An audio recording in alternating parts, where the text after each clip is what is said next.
Where it stops, no one knows. We're going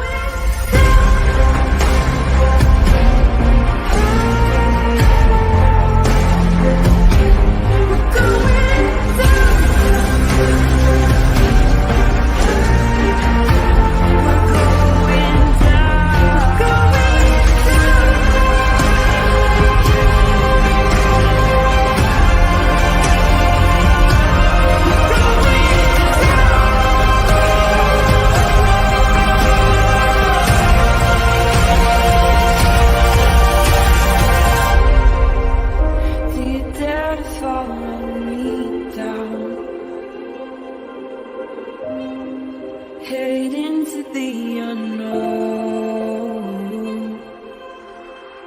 Na, na, na, na, na, na, na.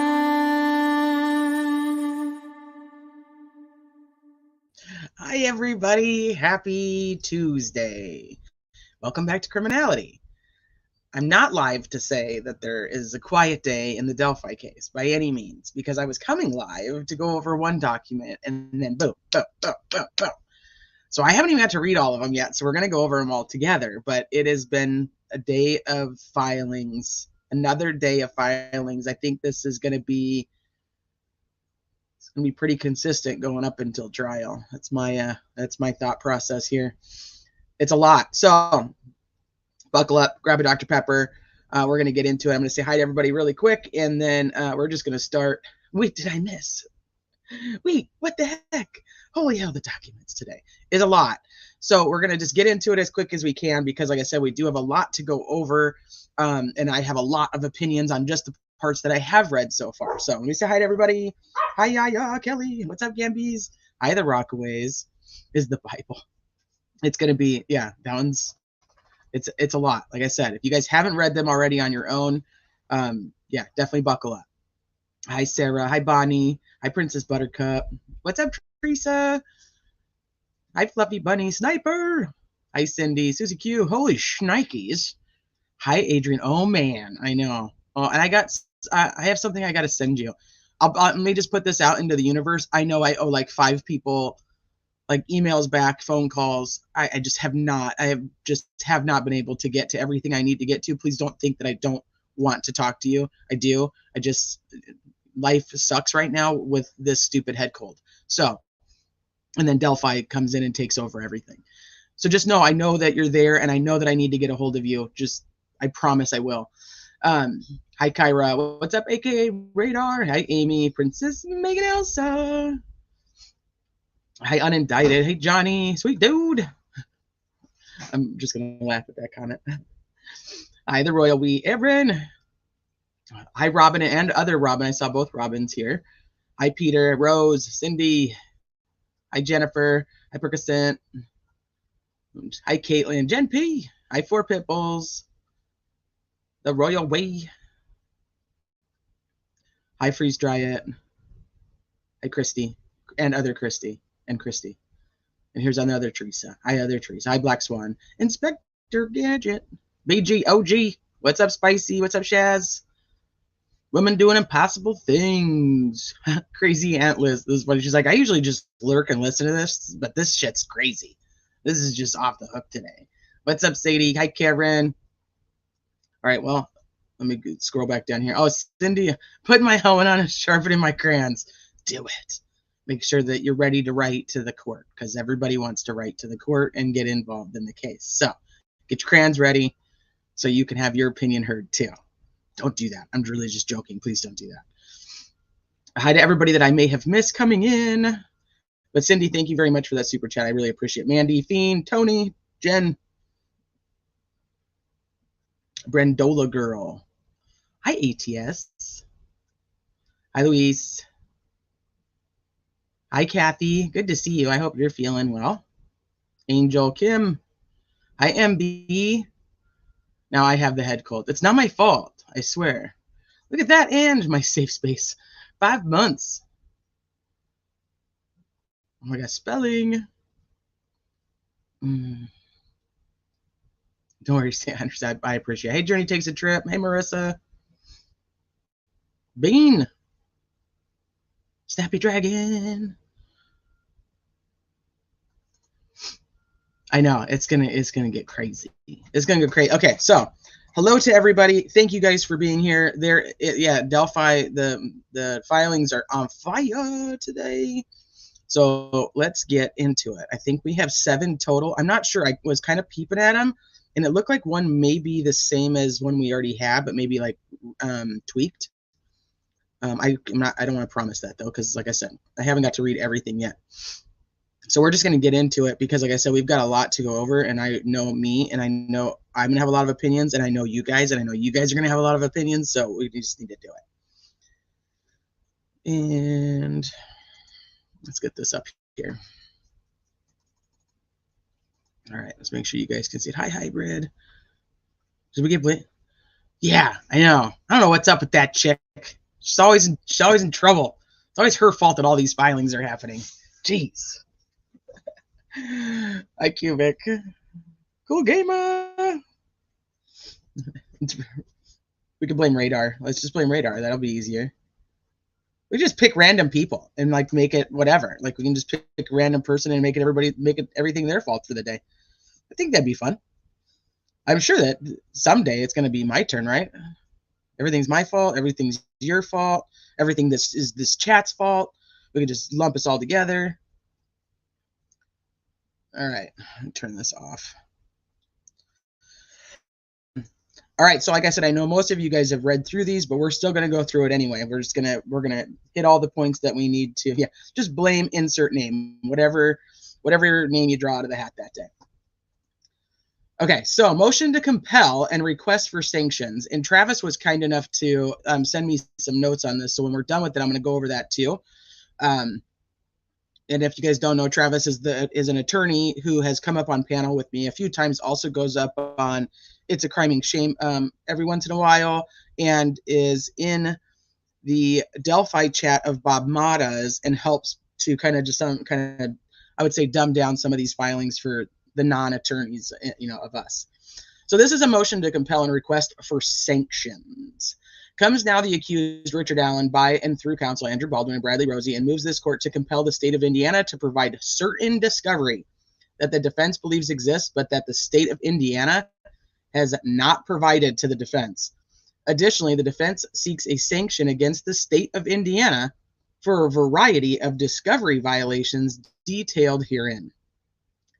The sanction requested is simply that any delay in the trial created by the state's violation of rules of discovery be assessed against the state of Indiana. In support of said motion, the accused states the following.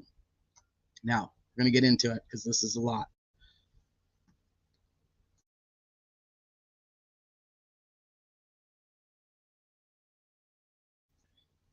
Okay, the defense has attempted to cooperate with the state of Indiana in order to comply with the spirit of Local Rule 08, which is attached and marked as Defense Exhibit A for the sole purpose of assisting the court in supplementing this motion to compel. Number 2, pursuant to the local rule, the state of Indiana shall disclose and furnish all relevant items and information under the rule to the defendant within 30 days from the date of the appearance, subject to constitutional limitations and other limitations, and the defense shall provide the same within 30 days of the state providing its evidence. Pause for just 1 second. I'll be right back.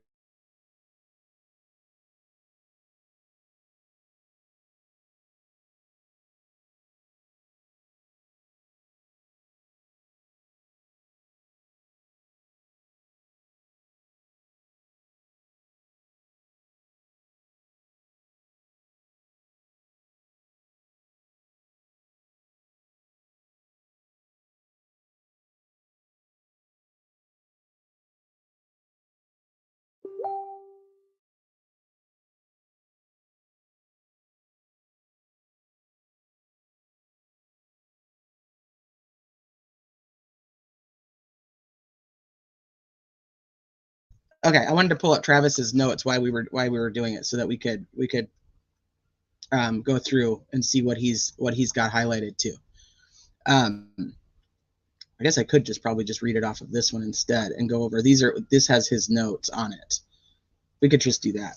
So discovery due 30 days after date of appearance. Okay, pursuant to said local rule, the party seeking disclosure of evidence shall include in the party's motion or request a statement showing that the attorney making the motion or request has made a reasonable effort to reach agreement with opposing counsel concerning matters set forth in the motion or request, including the date, the time, the place, and the manner of this effort to reach an agreement. It says motion to compel LR has also requires motion to contain statement certificate showing reasonable effort to work out issue informally, because judges don't really like dealing with this crap. So essentially, they typically should have already figured all of this out, and they haven't. So to this day, the state of Indiana continues to provide late discovery of items and information that it was required to provide no later than December 14th, 2022, pursuant to the local rule. For example, on February 20th, 2024, the defense sent a certified letter to the prosecutor's office seeking many pieces of evidence, over 20, that the defense believes exists, but it appears that the state of Indiana has failed to turn over to the defense. In that certified letter, the defense requested a determination if said evidence exists, and if so, to determine if that evidence has been turned over to the defense, as the defense was unable to locate any of the aforementioned evidence in the vast amount of discovery provided by the state of Indiana. In other words, the defense was seeking clarity as to whether the prosecution had turned over certain evidence or whether said evidence even exists.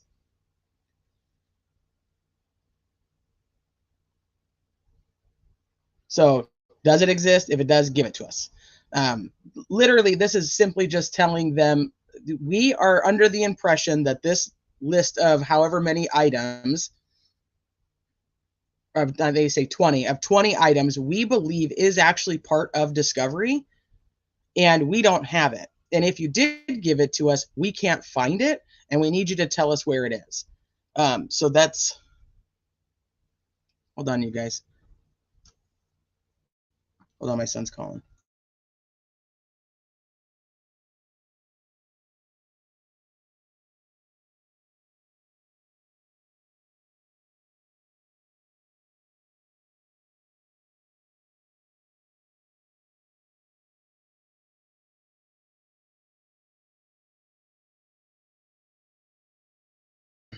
Okay, sorry. He's like, can you come pick me up? And I'm like, yeah, no, I can't. Your dad's doing that. So essentially there's like, hey, if you have this and if this stuff actually exists, we need to get it to you. You need to get it to us. So this may be trouble. They want the state to tell them if they have given them the discovery. Okay. The state of Indiana did not respond to the letter, but rather sent one e-discovery strand which contained a small portion of that evidence requested, including certain videotaped interviews that have never been turned over involving people integral to the timeline. The state of Indiana turned over these pieces of evidence more than 14 months late, pursuant to the local rule, without an explanation. Pursuant to the local rule, the defense is not required to make specific requests for any evidence, as the state of Indiana is required to turn over all relevant items. Yet without making the specific request, it appears that the defense would have never received these most recent pieces of evidence. So essentially saying that, hold on.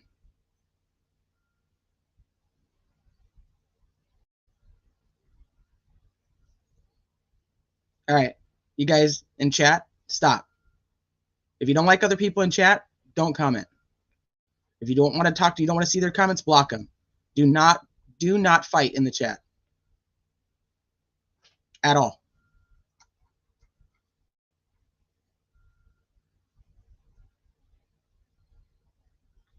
I can't allow my channel to become what I think it is becoming, and it's like a battleground of different sides. That's ridiculous. Stop doing that. Let's get back to what's important here. And you guys not liking each other is not what's important. Don't do that.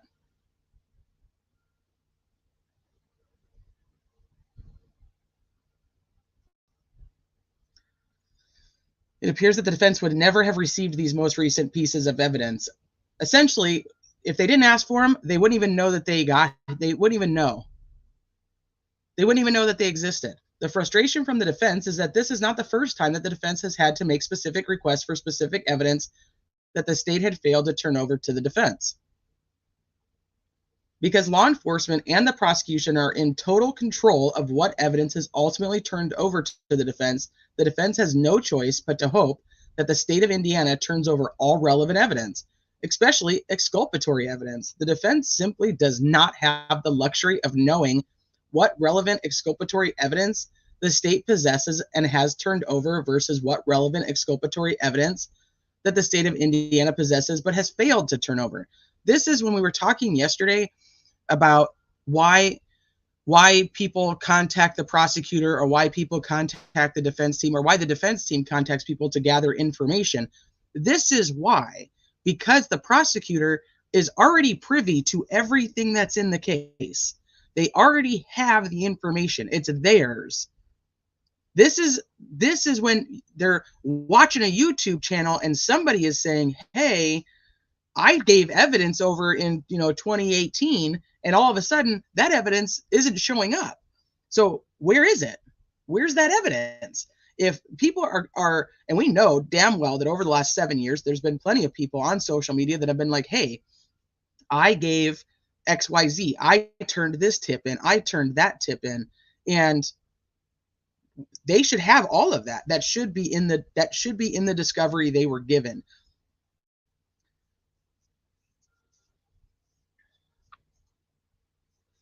Thank you, Sniper.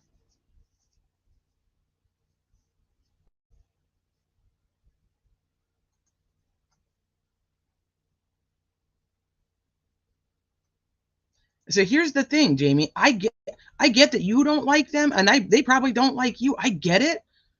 But how does that have anything to do with the topic that we're talking about? And that's where I'm at.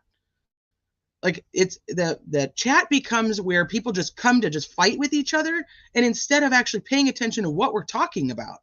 The conversation I'm having has nothing to do with the way that people online don't like each other.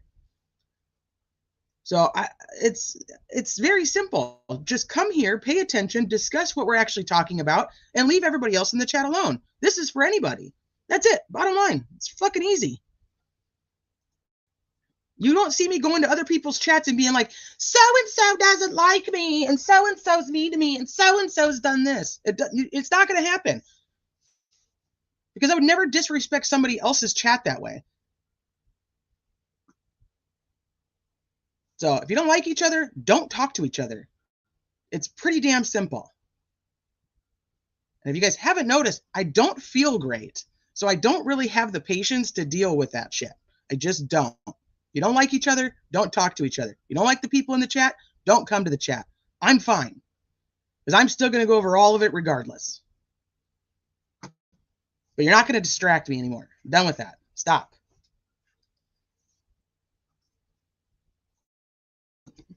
Hi, Frank. Well, you probably you may not be able to see what's going on. Thank you, Inspector Gadget. Okay, let's get back to the business at hand, because we don't have time to fuck around. Okay, so essentially, this is what I was talking about when the defense doesn't know what it doesn't know.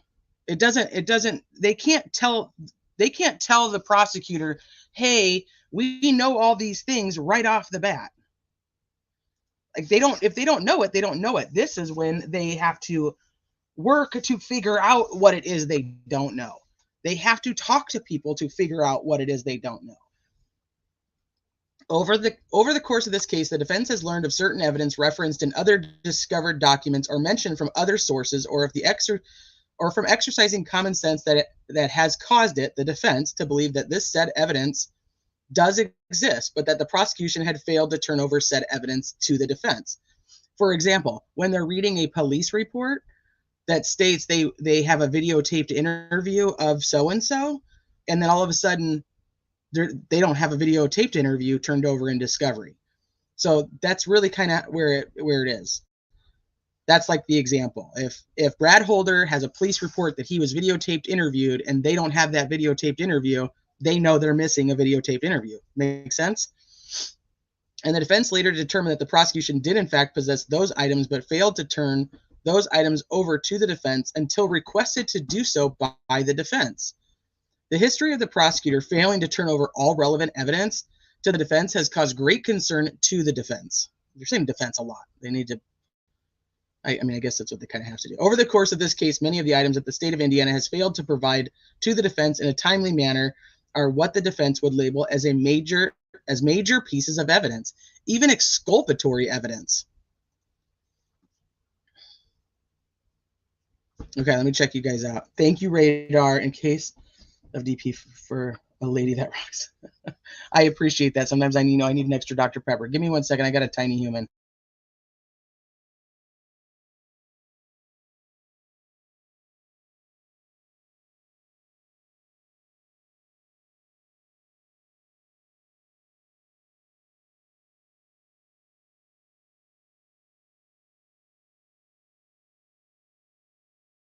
Okay, let me see. I have no idea how the victims' families or the entire community can have any confidence in this investigation or prosecution, and that is sad and terrifying. I agree. It's very sad. I don't, and they've had like this faith in them that I don't, and maybe it'll come out at trial and we'll be like, that's why they had this faith. But as of right now, I would be like, oh, hell no. I'd be screaming from the rooftops.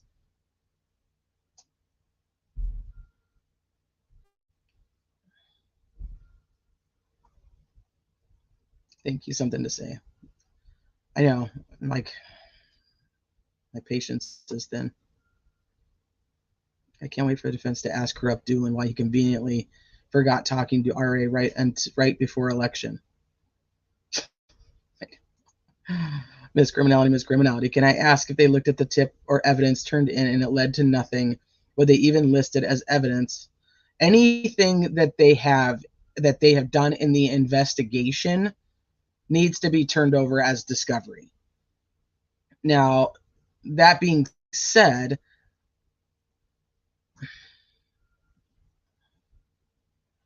don't hurt me. I'm not going to hurt you, silly goose. If they looked at that tip or evidence, I mean, they have to give it all over. They have to say, hey, this is what we did. This was all part of our investigation. They can't just go, oh, hey, no, that's just willy-nilly. Like if I call in a tip, it's part of discovery now, technically. And so that's why there ends up being all these terabytes of data, because they have to turn in everything.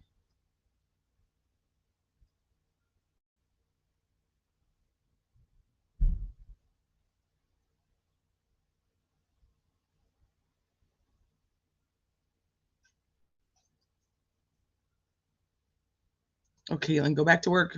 Dang.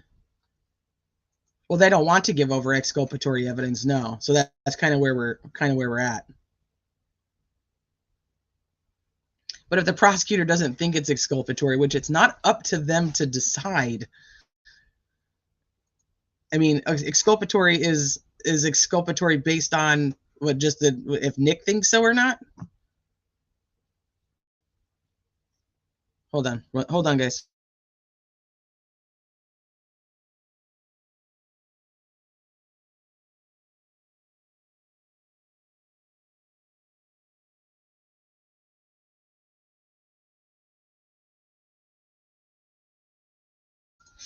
Okay, so where were we? Over the course of this case, many of the items that the state of Indiana has failed to provide to the defense in a timely manner are what the defense would label as major pieces of evidence, even exculpatory evidence.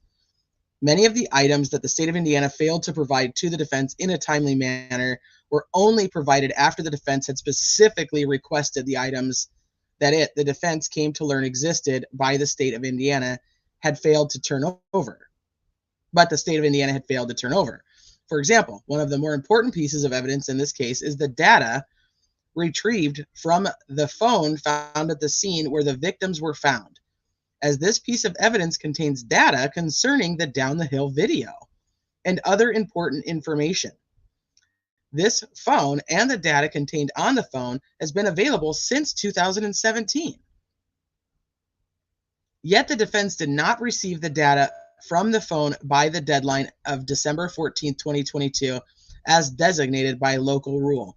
So they didn't get the data from the cell phone in the first dump of discovery, which makes no sense when it would have been something that they had. But remember, Nick said he's not going to go through and organize everything for them. So the defense, knowing that this evidence simply had to exist, finally sent an email to the prosecutor on June 17th requesting the data from several phones, including the phone in question that belonged to Liberty German. The state of Indiana did not provide the phone data from Liberty German's phone until September 8th of 2023. Nearly 9 months after the state of Indiana should have turned over that evidence, and nearly 3 months after the defense specifically requested that evidence, even though the defense is not required to make a specific request for relevant evidence.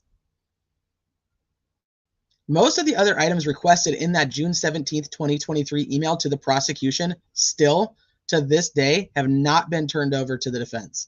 This includes data, reports, and other information related to the images of the bridge purportedly taken on Liberty German's phone at 2:05 on February 13th, 2017, as well as an image of Abigail Williams walking on the bridge purportedly taken on Liberty German's phone at 2:07 p.m. on February 13th, both purportedly sent through Snapchat. This is absolutely crazy. We literally were just having this conversation about that law enforcement has never, and unless you guys have found it, I have never heard law enforcement mention anything about those two photos at all, ever. I cannot find where anybody in law enforcement brings up those two photos. So it's very interesting that these two photos are something that they requested and didn't have.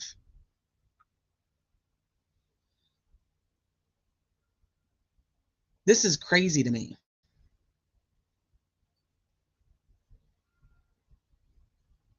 .205 and 207. That's the bridge. That's the bridge facing forward, and that's the picture of Abby. That they have not turned those over.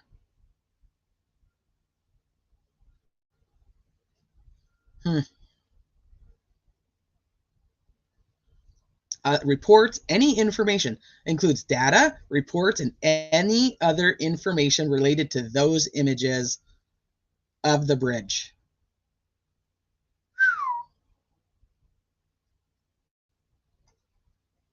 This really goes in. I know. Where's Eye of Apophis?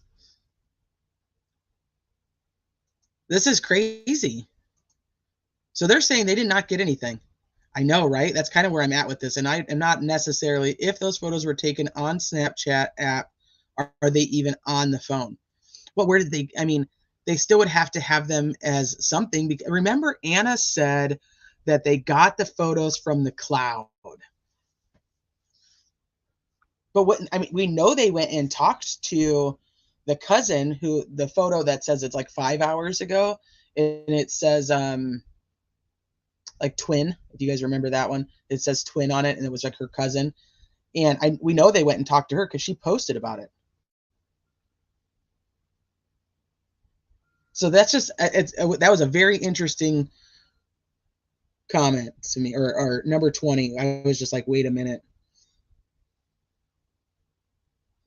The week of August 5th, the defense took several depositions. At the conclusion of that week, it became clear to the prosecution that the defense was pursuing information concerning certain Odinists that had been investigated by 3 law enforcement officers, Todd Click, Greg Ferenczi, and Kevin Murphy. Christy, I know, right? That's why at the beginning I'm just like, grab a drink, buckle up, because it's so much. We have no timeline. Oh yeah, wait, I know we have, there's like 7 total. It's just been a day. It has to be something incredibly devastating due to the fact that they're pulling this shit on such a high profile case. How high does the corruption go is the question. Or, and here's the other thing is what they've done too is, Nick has said, I'm not going to organize the discovery for you guys. And they have stated that they keep bringing in, they keep giving, the defense says like, hey, the prosecutor keeps sending us discovery and we think some of it's stuff that we had and we think some of it's stuff that we didn't have. So I think it's, and that's the law game. Like, that's not a Nick McClelland thing. Let's not be, I'm not going to blame him for shit that's not really necessarily his quote unquote fault. It's what they do. They don't send over like a nice organized Google Drive of, hey, this is everything and this is when we got it and this is how we got it. They don't necessarily do that. They want to make it as hard for the defense to have to go through things as possible. That's just, it's part of the lawyering. I don't know. It just is. So is there stuff that was given over that is like for instance, and we talk about the professor, that was labeled interview with Jeffrey Turco. It wasn't labeled interview with the Purdue professor regarding Odinism. It's just labeled, but it's there. You know what I mean? They just have to dig for it.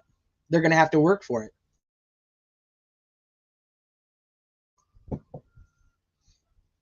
Let me see. That's the real evidence. Why are they laboring about Snapchat app images that don't save? Although I understand the cloud stores everything. I don't think that's the issue necessarily. I think what the issue is that there is evidence that they have to have to create the story, we'll say, the story of what the prosecutor is putting out there, and there as things that the prosecution has not given to the defense. And that's the issue, is how much and why is the prosecutor not giving it? Does that make sense? It's not necessarily about the exact item. I mean, the items are interesting, of course, but the prosecutor still has to just give it over. It's just what they have to do. So if there are things like that, then they don't have a choice. Let me see. The two images were given by one of the friends of A or B later in the search. The two images were given by one of the friends. Yes. Well, the cousin and then Kyle. So there's two different photos. There's two different screenshots of Abby on the bridge. The one that's 5 hours ago, the one that's 7 hours ago.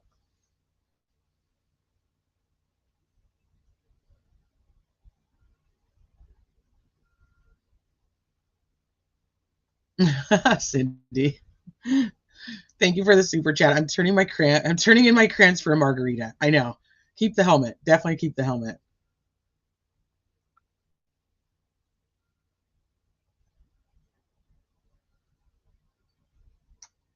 Let me see. But why are they specifying the snap photos and not give us access to cloud? Well, I think that they're talking about all the data and the reports that prove that these photos exist. I think is probably part of the biggest thing. Because it includes the data, the reports, and other information related to it. How did they obtain them? Where did they get them? Who gave them to them? And any documentation that goes along with that evidence. Does that make sense? Okay, so now we're going into the Odinism stuff with Todd Click, Greg Ferenczi, and Kevin Murphy. On or about September 8th, 2023, nearly a month after said depositions, the prosecutor provided a daunting amount of newly discovered evidence, including a letter from Todd Click's lawyer. Oh, it's from Todd Click's lawyer? Why did I not remember that? I thought it was just from Todd Click. A lawyer discussing Click's concern, essentially, that the prosecution might be unaware of law enforcement's investigation into Brad Holder, Patrick Westfall, and Elvis Fields. And others Click believed were likely involved in the murders. This letter and its contents were highly exculpatory.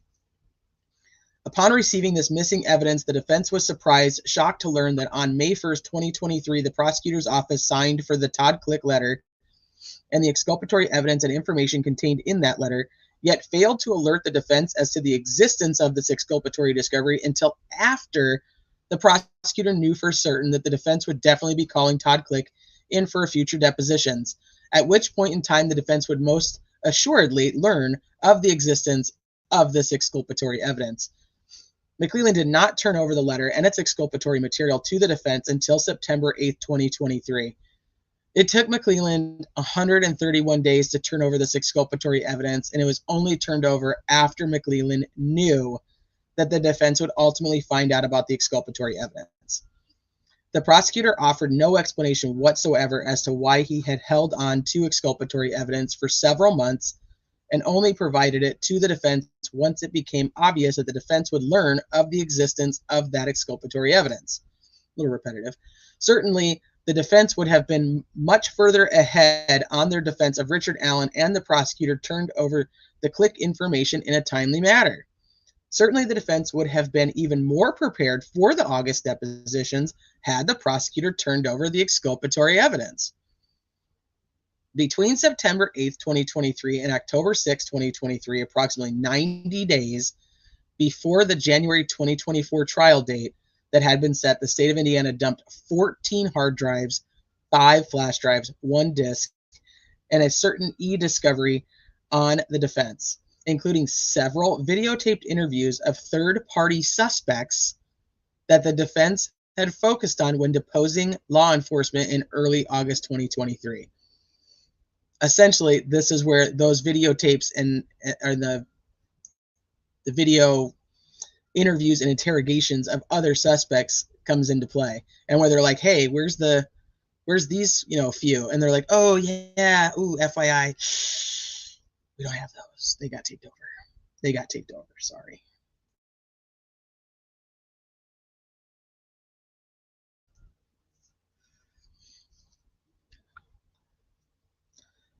The state of Indiana provided no explanation whatsoever why they had not turned over to the defense this massive amount of evidence, exculpatory or not, 9 months later than required under the local rule. And a month after the prosecution learned that the defense was pursuing a defense that certain third parties were involved in the murders. Much of the late discovered missing evidence pertained to the focus of law enforcement on certain suspects involved in Odinism. It was apparent that had the defense not alerted the state of Indiana as to their strategy to pursue the Odinist angle in defending their client, and therefore the likelihood that the defense would talk to Todd Click, who would then reveal the existence of the letter. It is highly likely that the prosecutor would have never turned over this evidence.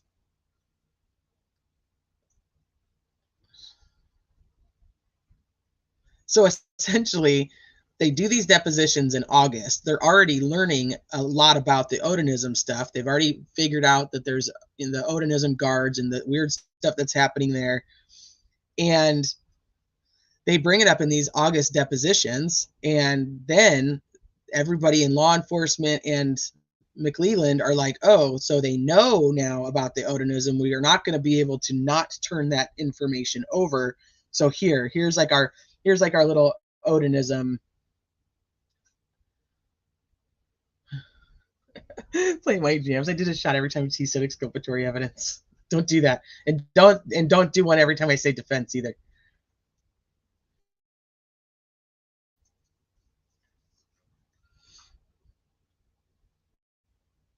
See, but if they don't have Snap, they don't have Cloud. Are they insinuating snaps don't exist? Are there 0 snaps from that week because snaps don't save? It's a non-issue. Why not demand cloud data? I think it would matter either way. And maybe they have cloud data or they don't have cloud data, and they're saying that that's part of what they are missing. Does that make sense? Because it's specific, any data around those photos. How did they obtain them? Where did they come from? Who did they interview to get them? Any data, anything done about those 2 photos is essentially how I read that.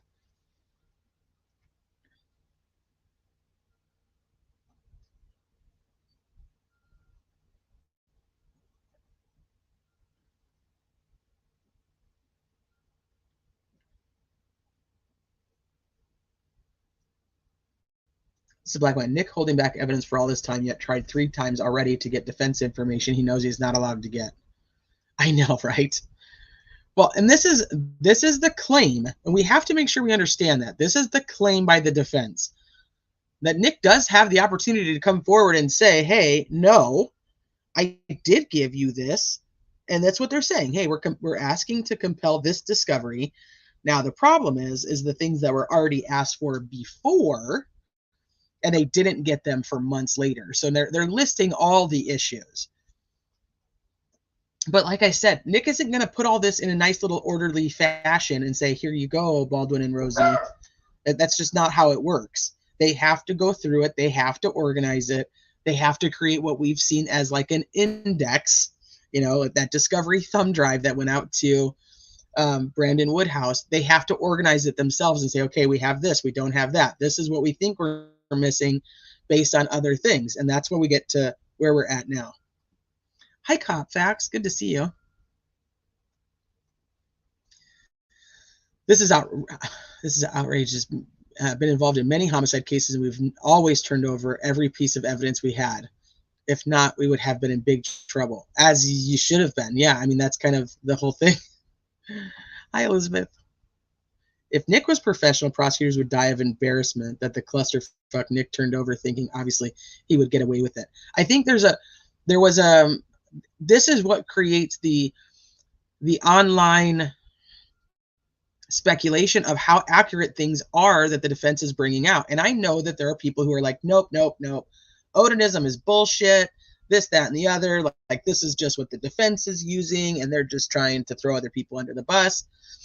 The thing is all of the little pieces that are missing, if you take a look at what has happened to the evidence just surrounding Odinism and this handful of potential suspects or persons of interest at the beginning of the case. Just look at what's happened to that information. It makes you go, wait a minute. Is the defense being honest here, and the prosecution is actually hiding anything that has to do with this Odinism stuff? I mean, the Purdue professor has to do with Odinism. Oh, we don't know who he is, can't find him, don't know. We don't even know if it's going to be a he or she at this point, according to Nick McClelland. The interviews from those people at the very beginning of, within up to the 20, I think it was the 20th, if my memory serves now, the first 7 days of interviews, the ones that have to do with any of those potential persons of interest, oops, sorry, recorded over, don't have them.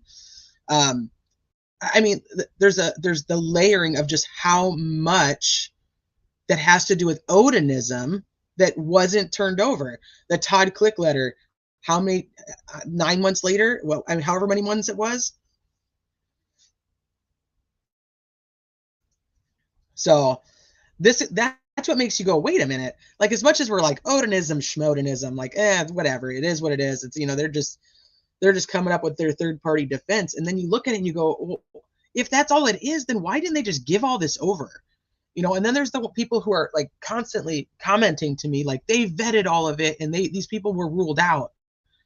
Well, how do we know that? How do they know that? Because if they don't have any of this stuff and they're not turning it over, then how do we know that they actually ruled them out? Like, that's where I'm at. Like, I'm fine with that. I'm 100% fine with that. They did interviews and they go, okay, here, we've literally looked, at all the interviews. We've gone and looked at all the alibis. We've pulled the alibis, Brad Holder's work, and we see him on camera. He obviously wasn't there, so on and so forth. It would be extreme. That would make sense to me to say, nope, he was cleared, and nope, he was cleared. This is how we cleared this person. This is how we cleared this person. And then this wouldn't even matter.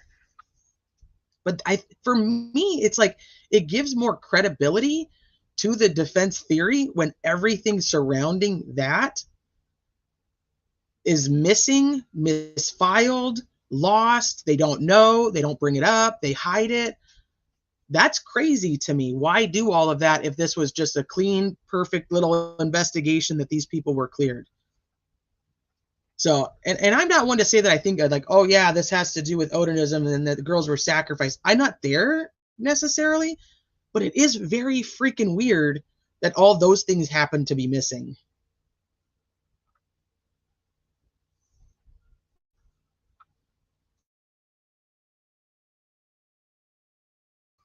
Okay, let's keep going.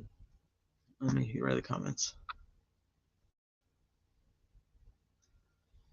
At this point, are y'all willing to take their word for anything? I'm not willing to take anybody's word for anything, Radar. To be honest with you, I've got trust issues on all sides of this whole situation.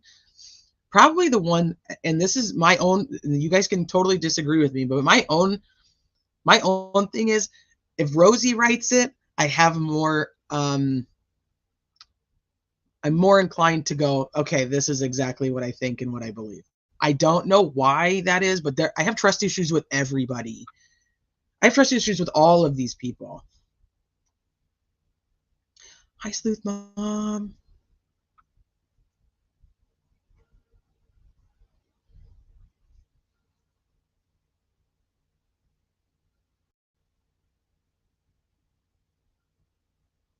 Right. And I think it's amazing to me, too, when people are like that the defense just made it up. I mean, they didn't just make it up. They didn't just go out into the world and be like, let's just make this shit up and make it out of nowhere. Like, there was actually people investigating this. And then also, here's the other thing. How can a defense make up the theory of Odinism? How can they make up the theory of Odinism, but yet the same people will turn around and say that the Odinism stuff was cleared? So how is it if it's not made up? Then that means that those people do believe that law enforcement went through all those things and believed it could possibly be Odinism and they were cleared. You can't have both. You can't have the defense making it up and them clearing everybody from Odinism. You don't get both.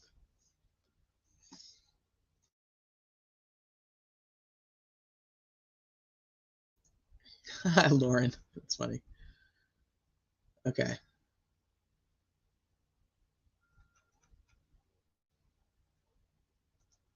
Hold on, you guys. I gotta fix my chair. It's like all stupid. I gotta fix it. Give me 1 second.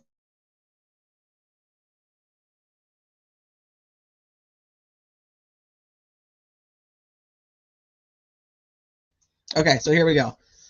So the very last, did I already read this one? Yeah. Yeah. So the very last discovered item that the defense received before the prosecutor requested that the defense be kicked off the case was geofencing evidence. Now, this is extremely important and extremely interesting in reading this. The case was geofencing evidence that the defense believes was received on October 6th of 2023.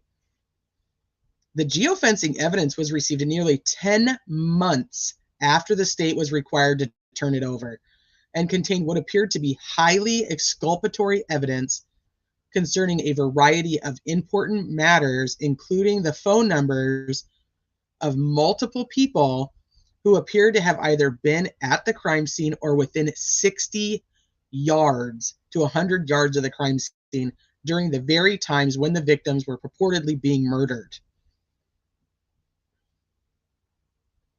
According to the state's timeline provided in the probable cause affidavit, that is a lot. In this late discovery, the defense found a map prepared by someone, presumably law enforcement, that appears to track the movements of these people in and around the crime scene the afternoon of December 13th, 2017, including between 3:02 p.m. and 3:27 p.m. at or very near the location within 60 to 100 yards of where the bodies were ultimately found the following day.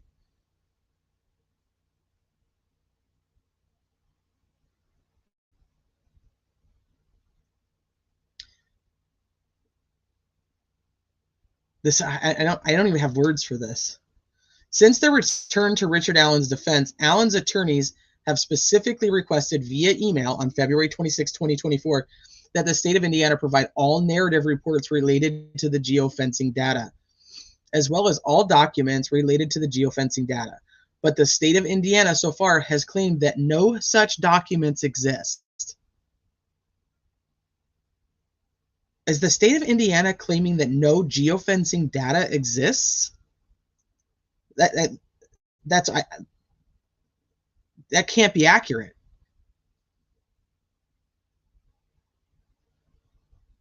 Again, the defense is at the mercy of the prosecutor's claims of the existence or non-existence of such evidence. How do they have a geofencing map and then they say we don't have any data from the geofencing? And the street is 150 yards from this site. I was wondering that. I was going to go look at it. Do you have the map that you can pull the location versus the main road up to see how close that is? Yeah, I do. Maybe, if it wants to load. Shit, I think it might have froze me. Hold on, I'm going to get rid of it. 100 yards is still in the woods there. I don't know. It froze me, so I don't know. It's probably going to take forever to load. My computer was already giving me issues.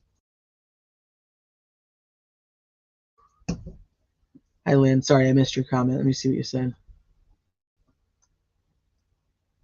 As a 32-year-old practicing Odinist, the many, many people I know and associate with never do anything bad to a child. We don't tolerate abuse of any kind. And Odins, I will say, and I know that I typically try to preface this when I talk about anything to do with Odinism. It has nothing to do with Odinism in itself. It is there. Every religion, regardless, has some type of fringe network.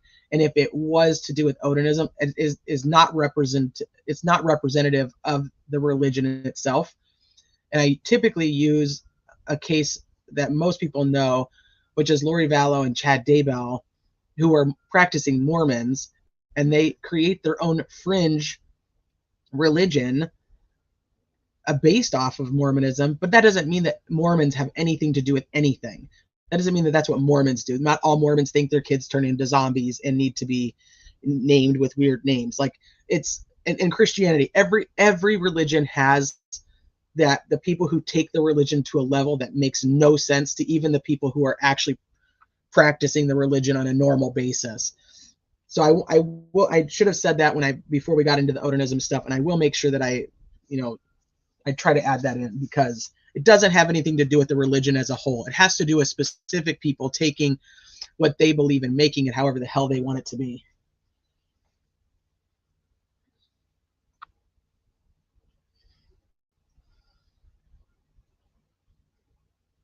Yeah, every religion has their crazies.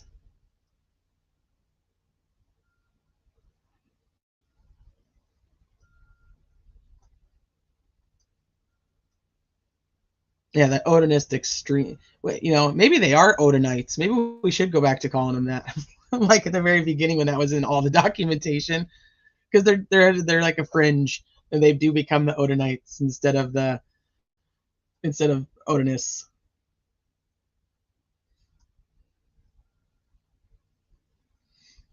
So we can pull up the map though too. But yeah, no, it's not far. It's still in the woods. It's still very, very close. But I don't know what it technically means if they can't provide the data. And I think that's more interesting, that they're saying that there's no data about it versus this is what we did find. Yeah, the rockets, that'll get people all riled up. Okay, so where was I?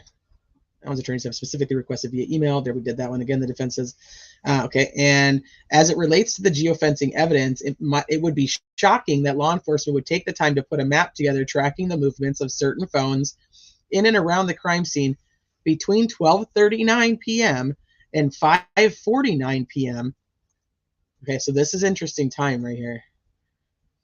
On February 13th, but would then not follow up with detailed narrative reports concerning the geofencing analysis of that data. So Travis said, not so sure about this. If they know it's going to help defense later on, sometimes they don't. If they know it's going to help later on, I'll have to ask him about that. Yet the prosecution claims no such geofencing reports exist. However, the defense has heard this type of answer from the prosecution in the past, only to learn that the prosecution's claims that documents did not exist weren't true. Within the last 2 weeks, the defense deposed the state's phone dump expert, who presumably will be testifying concerning the data found on Liberty German's phone. Before that deposition, the defense had emailed the prosecution on February 26 seeking reports related to the phone dump of that particular phone in order to prepare for said deposition. So I'm just going to back up here for just a second. They have an entire detailed map of all the phones that are in the area from 12:39 to 5:49 p.m. Right? This is going to include a lot of people. And when we were talking about like all the people that were there, let me see if I can get this to load. Probably not. Nothing seems to want to load.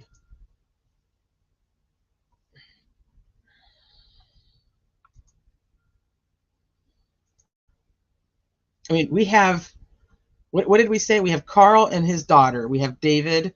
We have, so that's 2, 3. Dave and his brother, 4, 5. The other 3 girls, 6, 7, 8. Brad, 9.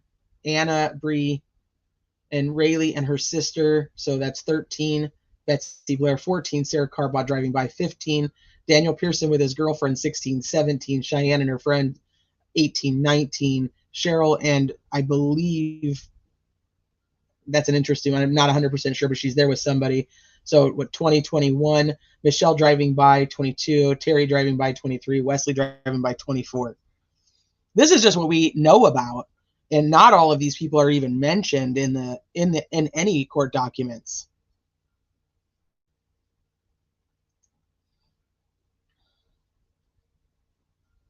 So they have to have a report or some type of conversation with all of those people. So the prosecution responded to the defense claiming that there were no reports related to the phone dump from the expert. Then at the deposition, minutes before the deposition began, the prosecutor handed over 2 to 3 pages of notes that the state's phone dump expert had made, providing the defense zero time to review as part of its preparation for the deposition and providing no opportunity for the defense to meet with its own technology expert in order to learn what questions would be wise asked the state's expert at said deposition. So here we go.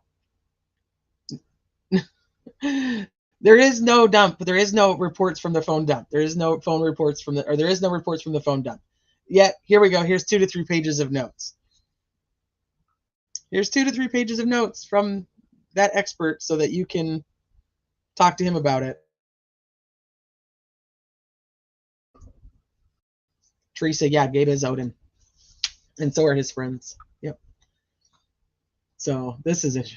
In reality, there were notes. Yeah. So defense requested phone dump report. Forever State said no report. In reality, there were notes. So there's no report, but there's notes.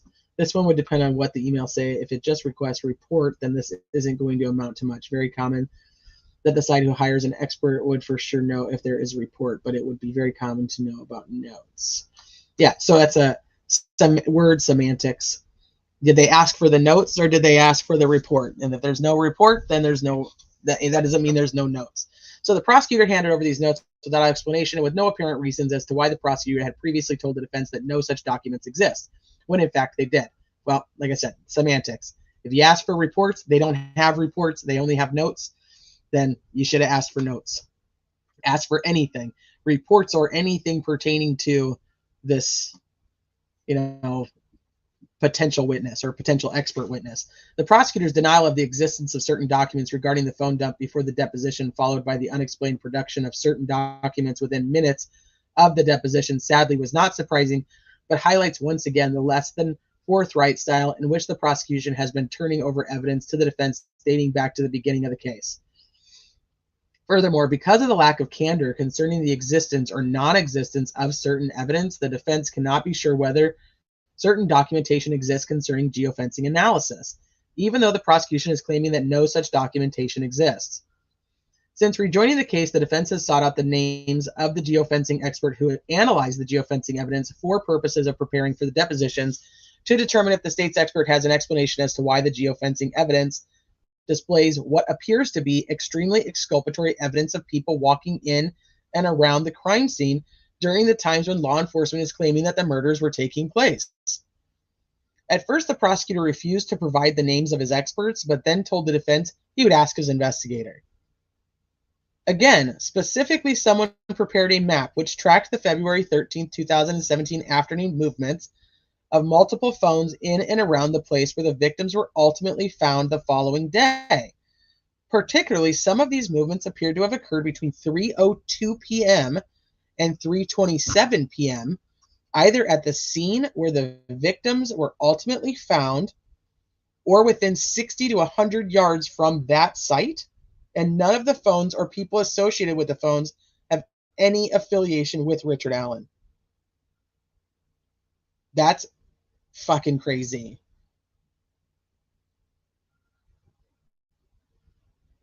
So they're saying that none of the phones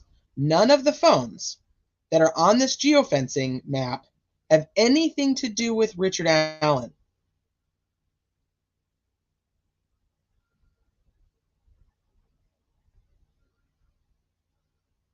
Joanna, exactly. So Richard Allen was at least 100 yards away by 3:02 p.m.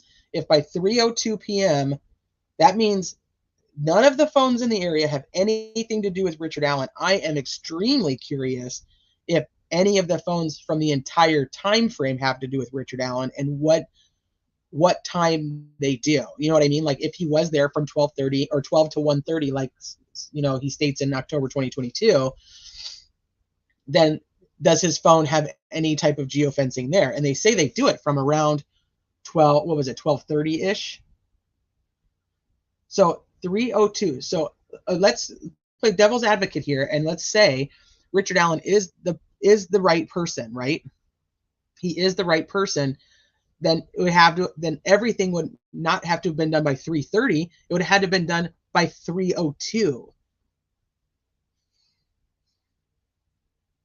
So 2:13 to 3:02, everything would have had to have been done.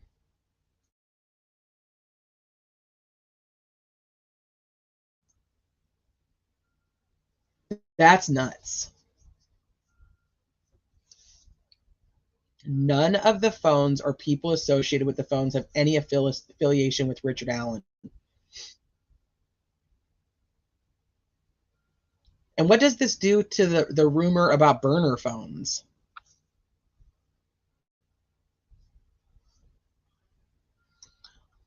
As the perp maybe smart enough to not take his phone. Well, so this is what I was wondering. So do they have his phone there? Because he is admittedly there from, whether you believe the 2022 version of 12 to 1:30 or you believe the 2017 version of 1:30 to 3:30.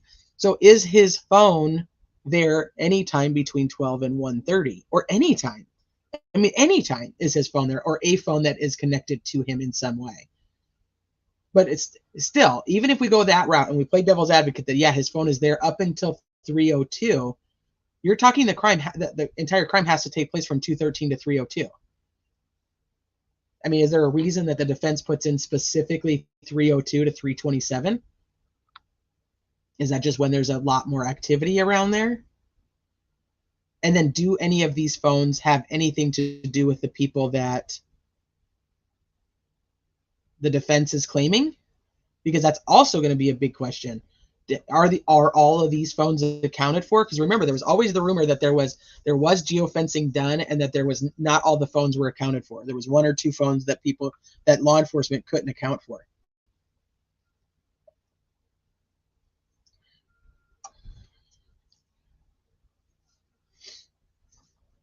In 1960. So the stock checker was on his phone, so he had a phone with him, and it can be verified, making him honest. Right. So that's what I'm saying. So is his phone on the geofencing report up until 3:01 p.m.?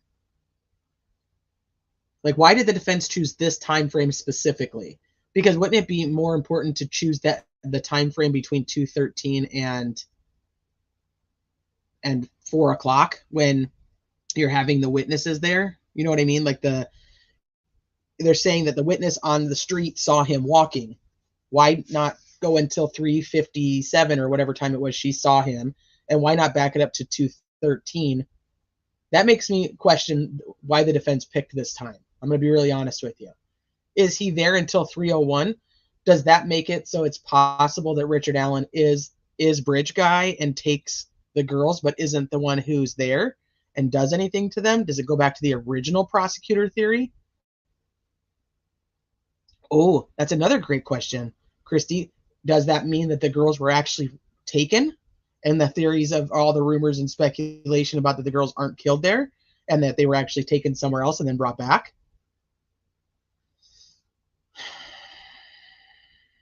This is a lot.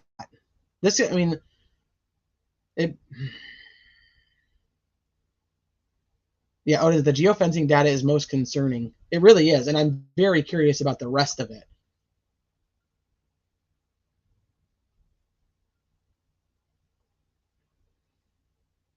Well, Luna, I agree with you. The defense still has more, but I also believe the prosecution still has more. So let's say the prosecution does put him on the bridge, at 213 with the geofencing, even though they say they don't have the geofencing. So I'm not really sure how that's going to work out. But they have a geofencing expert. It does, Sleuth Mom. There's so many more questions now. Okay, we're not even done. Okay, so let's keep going because otherwise we really are going to be here all day. Following the request for the identity of the geofencing experts, the prosecution claimed that they had no idea who analyzed the geofencing data. But then the state of Indiana provided the names of 4 people that may be called as state's expert witnesses on geofencing. Okay, that doesn't mean that they analyzed it to begin with, though, back in 2017. Nowhere in discovery has the defense located any narrative reports or other documentation or analysis of the geofencing data from any of the 4 identified state geofencing experts. Nowhere in discovery has the defense found any documentation negating the defense analysis that the geofencing evidence shows multiple people were found in and near the crime scene at a time when law enforcement claims the murders were occurring. Nowhere in discovery has the defense found any documentation negating the defense's analysis. Okay, so there's nothing proving that the defense is wrong. Additionally, the defense has reviewed all discovery provided by the state of Indiana and has not yet found a single interview of any of the people whose phones, according to the geofencing data, were found the afternoon of February 13th, moving in or around the location where the bodies were ultimately found the following day at times when the murders would have taken place according to law enforcement.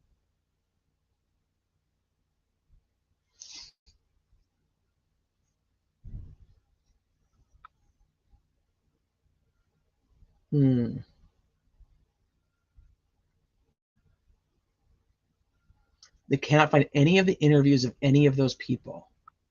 I'm thinking this would have to do a lot with like a Cheyenne and Cheyenne's friend. Those would be the people who get there at like 3 o'clock. It would also have to do with Derek German because his phone would be there while he's looking around. It would have to do with the McCains. Their phones should be there.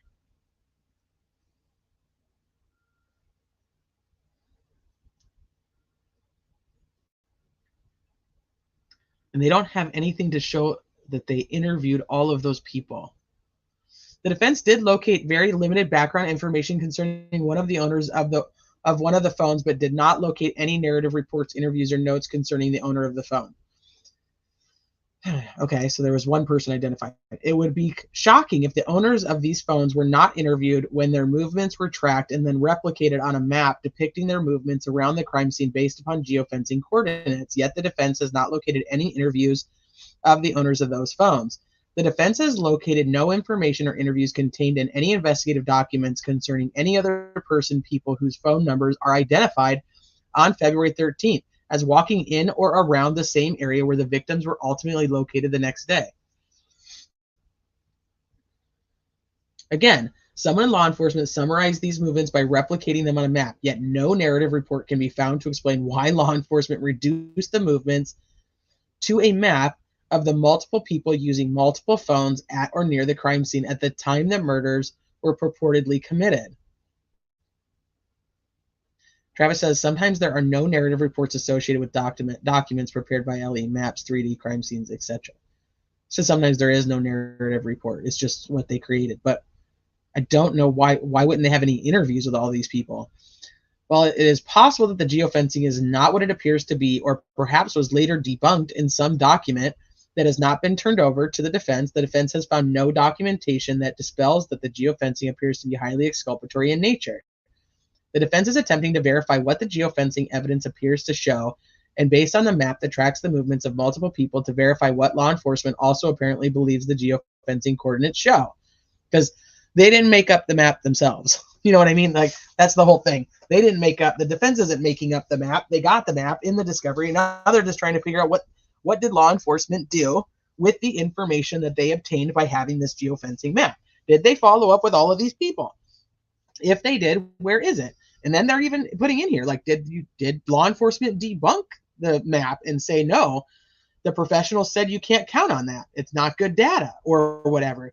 No matter what they did, the defense doesn't know because literally all they receive is a map. So this could be something and it could be nothing, but the defense is literally telling us we don't know what it is because they didn't give us the rest of the information.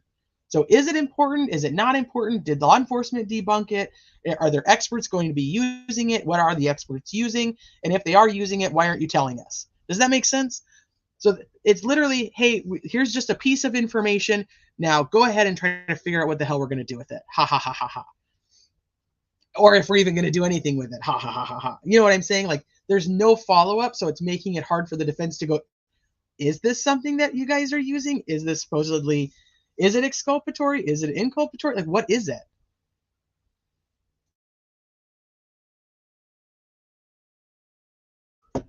Were those conversations recorded over in the first week? After the debacle involving the identity of the Purdue professor, the defense has no faith at all that the prosecution will produce evidence such as the geofencing analysis as required under local rule.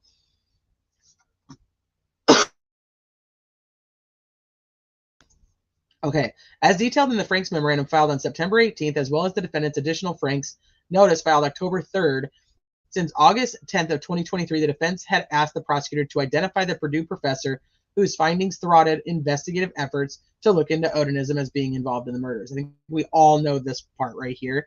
They just acted like there wasn't one. According to Sergeant Jerry Holman, the Purdue professor had reviewed the arrangement of certain sticks left at the crime scene and concluded that the sticks found in the girls at the crime scene, according to Holman, did not represent Odinism or any type of cult worshiping or any type of group that would have committed the crime. That's according to Holman's deposition. However, after his deposition, the defense sought the identity of this Purdue professor who altered the way that the case was investigated. No one from the prosecution or law enforcement claimed that they could remember this Purdue professor's name.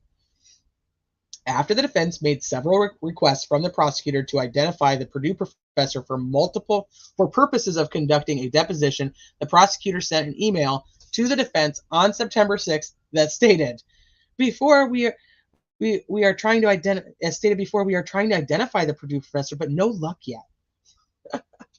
No luck yet. Detective Holman has reached out to the FBI and Purdue and has not gotten a response yet. We will continue our endeavors, but may not be able to identify him or her. The response from the prosecutor seemed utterly preposterous. It had been nearly a month since the defense first made its request for the prosecutor to identify the Purdue professor, and the state police, with all the resources at its disposal, claims that it is unable to identify the Purdue professor, even indicating that they may not ever be able to identify the Purdue professor. The prosecutor's email seemed implausible. The mere identity of the Purdue professor is considered discovery that should have been turned over to the defense. His name and reports should have been provided to the defense no later than December 14th of 2022, according to local rule. Yet, on September 6, 2023, the prosecutor told the defense that Jerry Holman and the vast resources of the Indiana State Police could not figure out who this professor was, nor did the prosecutor turn over any of the Purdue professor reports. However, since getting back on the case, the defense has learned that Jerry Holman did in fact learn the identity of the Purdue professor, Jeffrey Turco, on August 12th. Remember, that email was on September 6th. On August 12th, through the Purdue Police Department, Turco's identity was confirmed a few days later by other law enforcement. Holman even had possession of Turco's report, which contradicted Holman's August 10th, 2023 sworn testimony during the same time frame.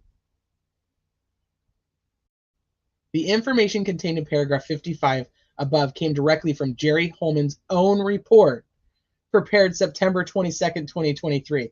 Holman's report was not made available to the defense until February of 2024.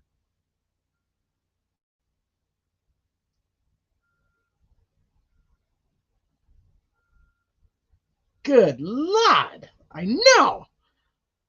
This is, like I said, we knew the majority of this, but just some of the dates, like the report was not made available until February.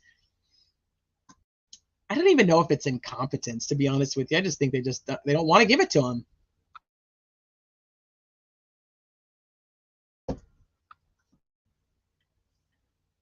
Holman's September 22, 2023 report exposed the following concerning the state of Indiana's intentional violation of the discovery order due to their attempt to hide the identity of an exculpatory witness.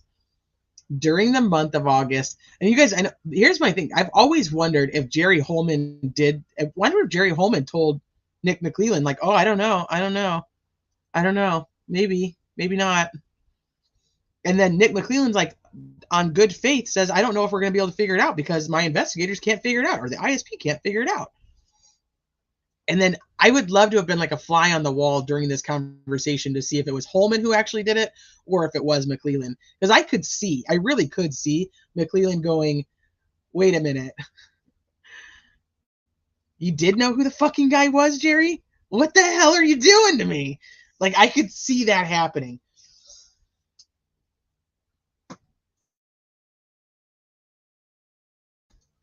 Okay. So I expose the following concerning the state of Indiana's intentional violation of the discovery order due to their attempt to hide the identity of an exculpatory witness. During the month of August of 2023, the defense made multiple requests for the state of Indiana to identify the Purdue professor who, according to Jerry Holman and Tony Liggett, altered the way the case was investigated. Because remember, what they're saying is they did pay attention to the sticks. They did talk to these people that had to do with Odinism. And that they even took the photographs to the Purdue professor and had him analyze it, and that that was his expertise, and supposedly he said, no way, not possible. That's not true. None of it's true. The whole story isn't true. So they're saying they talked to this guy, and that's why they stopped pursuing the Odinism stuff. And when you hear other people saying, well, they were all cleared and it was all ruled out, it was all done.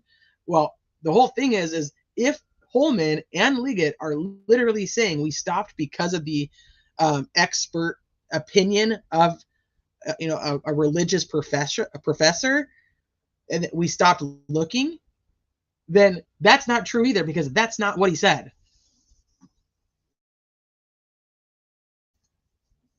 Okay, Tony Liggett took an impromptu Thanksgiving visit to San Antonio. Tony Liggett took an impromptu Thanksgiving visit to San Antonio. Gee, it'd be interesting in Texas the end of November. Well, I don't know. That's interesting to me.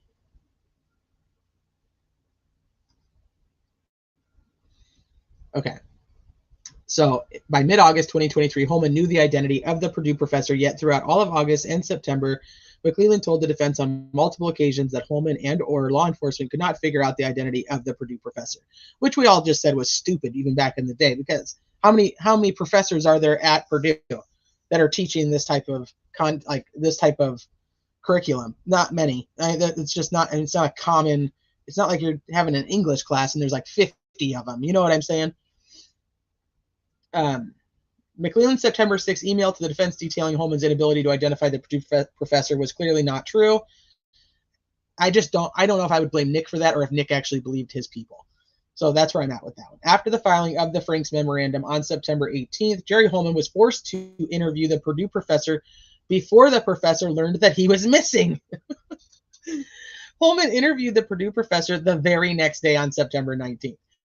Holman's September 22nd, 2023 report memorializing his meeting with Turco is filled with multiple falsehoods and mischaracterizations concerning his conversation with Turco, in what appears to be an attempt to water down Turco's actual opinion that it was a given that someone was trying to replicate a Germanic runic script. Holman memorialized Turco's conclusions as inconclusive. Despite how Holman drafted his report, Turco's conclusions were not inconclusive whatsoever. Turco was clear that, in his opinion and that of a Harvard expert that he talked to, remember he talks to his buddy, the sticks found at the scene were an attempt to replicate a Germanic rune script. The only thing that Turco could not say for certain was the intended meaning of the persons who left the runic script at the crime scene. And I'm not going to quote this verbatim because I don't remember it that way, but I remember that saying, like, that Turco was saying, like it could have been somebody who was, you know, trying to make it look like that, but it definitely has some type of representation of it.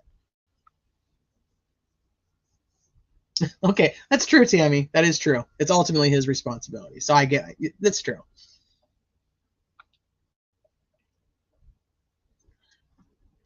Holman also attempted to deceive those reading his report when Holman wrote in his report that Turco stated that no evidence or research indicated that those involved in Odinism practice ritualistic human sacrifices. If you guys remember that I was just saying, like the Jeffrey Turco interview was labeled supposedly just Jeffrey Turco interview. So they didn't even know it was the professor. So when they were writing these things back and forth to each other, it was all about Holman's perception or Holman's report of what Turco had told him. And then you have the defense who actually sits down and listens to what Turco has to say and has their own opinion on what Turco's saying. Holman chose not to include Turco's actual words that the stick configurations were pretty clearly runic, and that he, Turco, could certainly imagine that this was somebody's idea, that when you do human sacrifices, you carve runes. There are some poetic sources that would sort of support that idea, that somebody might have come across that scenario seem entirely plausible to me. This is from Turco's tape. Whereas Turco told Holman to his face that people who placed these sticks on the girls clearly were attempting to create runes, and that it was entirely plausible that the perpetrator would believe that after a human sacrifice, he or they should carve runes. Holman attempted to deceive the reader of the report by implying that Turco totally disregarded the possibility of the involvement of human sacrifice, and that is not what Turco said. Holman certainly understood that on August 10th, 2023, Holman did not tell the truth under oath at his deposition concerning the findings of the Purdue professor, then tried to hide the identity of the Purdue professor. While Holman was attempting to hide the identity of the Purdue professor, what Holman did not account for was that the Franks memorandum would be filed on September 18th, 2023, and that the Franks memo would call out Holman and McClelland for claiming that they could not figure out the identity of the Purdue professor, which hence they needed to go get him the next day. Go get him right now. Go get him and interview him again. Furthermore, McClelland never once contacted the defense and alerted them that the Purdue professor had been found. McClelland has never explained to the defense why he, McClelland, had sent an email on the 6th claiming that the identity of the Purdue professor was still unknown, when it was later revealed that Holman had known of the identity of the professor several weeks earlier. Additionally, McClelland never turned over the Purdue report until receiving an email from the defense requesting that he turn over the report. McClelland finally turned over the Purdue report on October 4th at 9:43 p.m. via email, nearly 10 months after he was required to do so under local rules, and well over a month after Holman had received the report in mid-August 2023. The Purdue report that the prosecutor finally turned over to the defense further exposed the lack of veracity of Liggett and Holman's August 2023 deposition testimony, which further explained why Holman tried to hide the identity of the Purdue professor and the contents of his 2017 report. In addition to those discovery violations already identified, the state of Indiana has also failed to produce other evidence that the defense has had to either pursue on its own or make a specific request from the prosecution. Some of this evidence includes, but is not limited to, the following. Hi, Adrian. Thank you for the super chat. T, is this another motion that Goal can dismiss? This motion you're reading now? Yes, she could easily just say this is denied without a hearing. Very much so. And yeah, denied without a hearing. Done.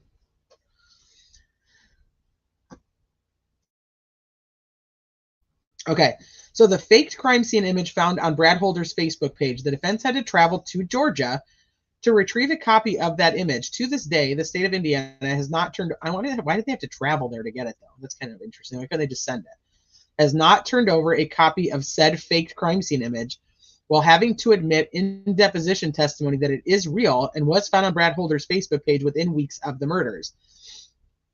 So it is real, and they talk about that in the Franks memo, where Ryan Boucher from Georgia had sent that image in, and he did his own affidavit stating, yeah, I sent this to law enforcement. I tipped this in, that I found this on Brad Holder's Facebook page, and it's like a faked crime scene. It's like two girls. I don't remember the exact description, but it's essentially like two girls laying on the ground, posing as dead, covered in sticks, essentially. They're not the same. They're not naked or anything like that, but it's very similar. Video of a ritual in Fort Wayne involving Brad Holder and Patrick Westfall, in which Westfall cooking a tree using his hand at a similar height on that tree as the F was found on the tree at the crime scene. Now, we went over this too, and see, Deb, I don't know if you're still here, but you remember we were talking about like that. It actually, the Franks memo says that the F on the tree is only 4 foot high. Well, Patrick Westfall is really fucking tall, and when he's reaching all the way up with his hand in that video, I mean, he's what, 6'2", and add the length of his arm on there. So I don't know if it actually is the same height on the tree. I mean, it'll be interesting to find out, but that doesn't match up. After finding references to that ritualistic video in an email from Detective Greg Ferenczi to Tony Liggett. Hold on. Patrick Westfall, in which Westfall can be seen marking a tree using his hand. And Westfall says he was actually putting something in the tree. He wasn't actually marking the tree. He was sticking like a little thing in the tree. But after finding references to that ritualistic video in an email from Detective Greg Ferenczi to Tony Liggett, the defense had to ask for that video, as the prosecution had not yet turned the video over to the defense. The video was finally received on or about September 8th, 2023, around 10 months after the prosecutor was required to turn it over to the defense. This would actually be interesting if Tony Liggett even looked at the video, much less had it to turn over. You know what I mean? The video of Elvis Fields' interview. Oh, shit. The video of Elvis Fields' interview was not turned over until September 8th. The video of Johnny Messer's interview was not turned over until September 8th. The video of Rod Abrams' interview was not turned over until September 8th. And the video of Ned Smith's interview was not turned over until September 8th. All the people they named that they were asking them about in those deposition. Yeah, see, Deb, I just remember that you and I were talking about the height of that on there. These attempts at concealing evidence at the hands of Holman and the prosecution detailed in this motion provides the underpinnings to support the defense position that law enforcement and the prosecution continue to hide evidence from the defense and do so without care or concern of any consequences from this court. The defense recently filed this motion for early trial for several reasons, including the concern for their client's safety and mental and physical health. The biggest concern that the defense has concerning the early trial request is the prosecution's continued violation of the discovery rules. The defense would therefore request the court to compel the state of Indiana and law enforcement to turn over all relevant evidence in its possession. Again, as the defense does not have the luxury of knowing what is in the state's possession, the defense can only specifically request discovery that the defense believes exists based upon a common sense understanding of the evidence that they currently have in their possession and the evidence that should exist as an extension of the evidence that the defense has already received. No, the defense is requesting the court to compel the state of Indiana to turn over to the defense by no later than Monday, March 18th, all evidence that it may have in its possession. This date is very interesting. Remember, we've been talking about that Nick McClellan has to take care of both of these things. He has to take care of the contempt hearing and he has to take care of the trial stuff. But the defense attorneys don't. They don't have to do both because they have attorneys. They have attorneys that are taking care of the contempt stuff for them. So here, let's put more on Nick's plate. Have the court say, hey, you better get all this shit together and give it to the defense. At the same time, you're trying to prepare for a contempt hearing. I mean, it's well played. That it may have in its possession, but has failed to turn over, including the following. All reports that detail how certain videos that should have been found on a hard drive labeled Delphi DVR original were purportedly deleted between February 13th and February 20th. including deleted videotaped interviews of Brad Holder and Patrick Westphal. Well, I do believe the state said they did not have anything of Patrick Westphal at that time, which actually lines up with what Patrick Westphal said himself on Sleuth Intuitions Live, that they didn't ask him those kinds of things and they weren't interviewing him.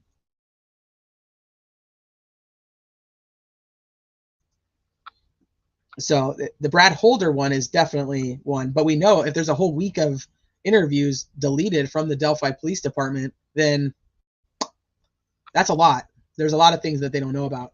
This would include any reports that detailed how the erased videos were discovered, what attempts were made to retrieve the erased videos, and an explanation for how the deleted videos were erased and any attempts to contact the subjects of the erased interviews for a re-interview. We were talking about that too.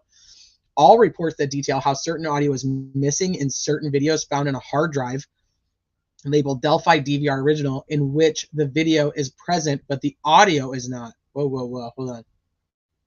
The defense would further request all reports that detail why there is not audio. Hold on. And missing in certain videos found on the hard drive. So they do have some videos, but there's no audio attached to them. The defense would further request all reports that detail why there is not audio, what efforts have been made to retrieve the audio, and any attempts at recreating the audio by re-interviewing those seen but not heard on the video. I'm also curious if there's actually audio on the prosecutor's version and not on the defense's version. That does sometimes happen, whether it be intentional or not. The identity of all persons whose interviews were erased as detailed in paragraph 69A above, and also the identity of all persons who are viewed on all video in which there is no audio as detailed in paragraph 69B above. So get us a list of everybody that you fucking erased their shit, like now. Let's do it. Hi, Sleuthy Goosey. Yeah, so there's interviews that don't have any audio.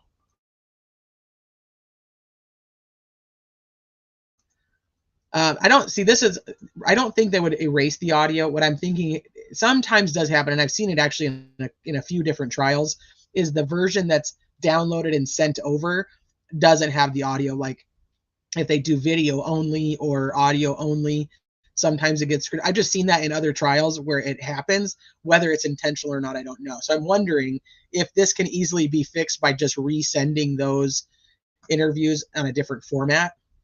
It's possible. Or it's possible that there's just no fucking audio. On the hard drive export, hard drive Delphi DVR drive export, it appears that a sketch artist met with a lady and then sketched out an image of a male. The defense has never seen this sketch. Oh, shit. Nor has the prosecutor produced this sketch to the defense. The defense requests the name of the female who appears to provide the information that resulted in the sketch, as well as all documents of the sketch artist. The defense has never seen other sketch artists produced in other sketches. And the substance of this conversation between the sketch artist and the lady providing the information in all law enforcement reports detailing why law enforcement asked this witness to provide information for a sketch artist. Furthermore, the defense requests the court to compel the state of Indiana to produce the sketch itself. How much you want to bet? How much you want to bet? How much you want to bet that's the one that they say it looks like Mike Patty, and they're like, nah, they don't need that. That's not exculpatory. So you think he's what? I've been working. I haven't even read this shit yet. Oh my gosh, you have missed out. You are missing out on so much. This is so much. So I'm wondering what sketch that is, and they're saying like they don't even have it. They don't even have it. We don't even know what it is. All of Derek German's law enforcement interviews, including the video and audio and or notes and reports memorializing any law enforcement interview. They don't have any of Derek German's interviews. If he was never interviewed, the defense would ask for confirmation of that fact. They don't have any of Derek German's interviews? What? Fiend says, can confirm this is all bombshell. This is just, oh, this is so much. This is so much. How do you not have any of Derek German's interviews? Are they all from the first 7 days and they're all just gone? For purposes of establishing a timeline, all of Kelsey German's phone dumps of all phones attributable to Kelsey German If her phone was never collected, the defense would request confirmation of this fact. Furthermore, every law enforcement interview of Kelsey German, including video, audio, and or notes and reports memorializing any law enforcement interviews, if she was never, don't even fucking tell me. Don't even fucking tell me. Am I reading this right? Am I reading this right? All of Cody Patty's phone dumps of all phones attributed to Cody Patty. If his phone was never collected, the defense would request confirmation of this. Furthermore, law enforcement interview of Cody Patty, including video, audio, and or notes reports. If he was never interviewed, the defense would ask for confirmation. Holy mother of goodness. Mother of dragons, where are you? Holy crap. Are they literally saying right now that they do not have any information on Derek German, Kelsey German, or Cody Patty? Am I reading that right? No fucking way. No fucking way.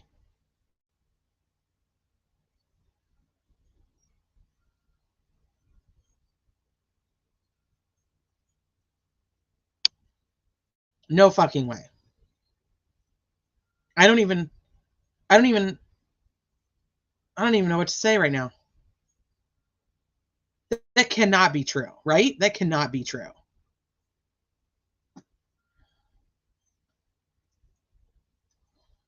I need to vape. This is crazy. This fucking yes way feels like yes way. It doesn't exist, just like the Purdue professor doesn't exist.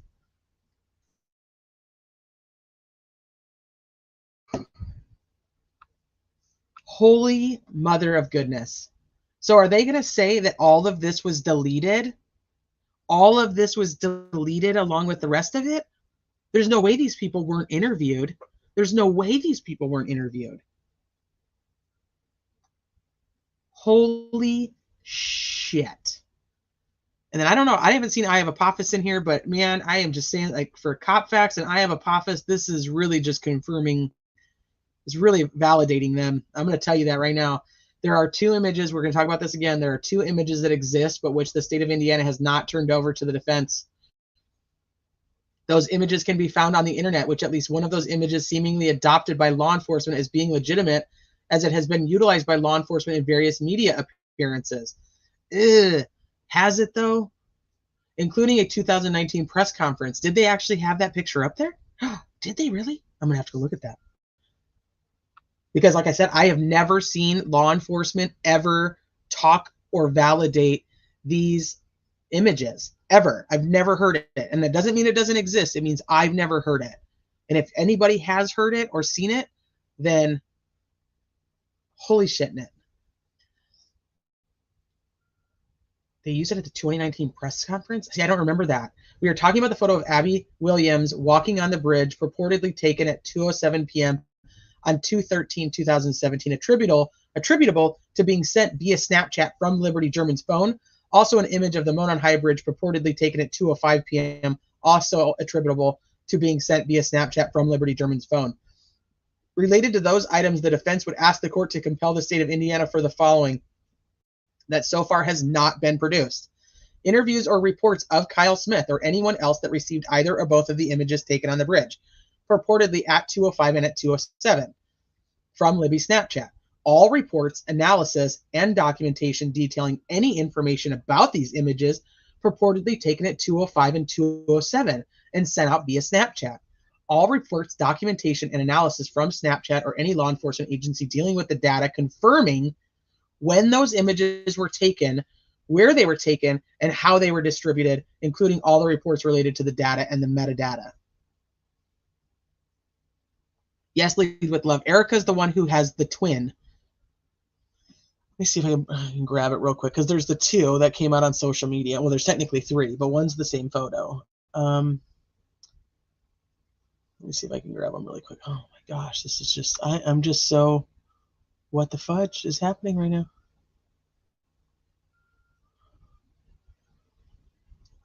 What happened to my computer?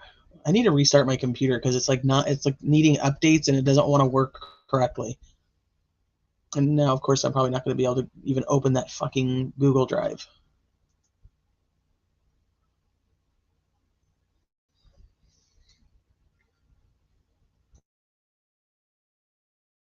Yeah, the empty bridge pic.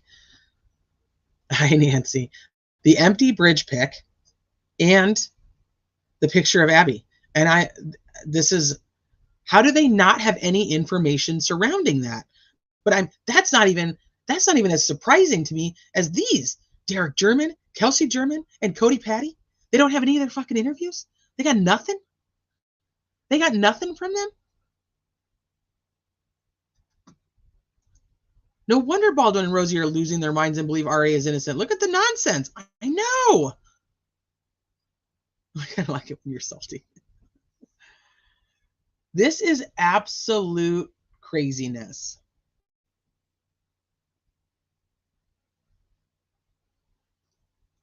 All reports, analysis, documentation detailing any information about the images that were taken at 205, 207. All reports, documentation, analysis from Snapchat or any law enforcement agency dealing with the data. Nothing. Any analysis related to those images at all. Just give us something that you did something with those images. If the state of Indiana does not believe that the image of Abby walking on the bridge at 2:07 p.m. and of the bridge taken at 2:05 p.m. are discoverable because the state of Indiana does not claim those images are relevant or reliable, then the defense requests confirmation of the same. They're like, tell us they mean nothing.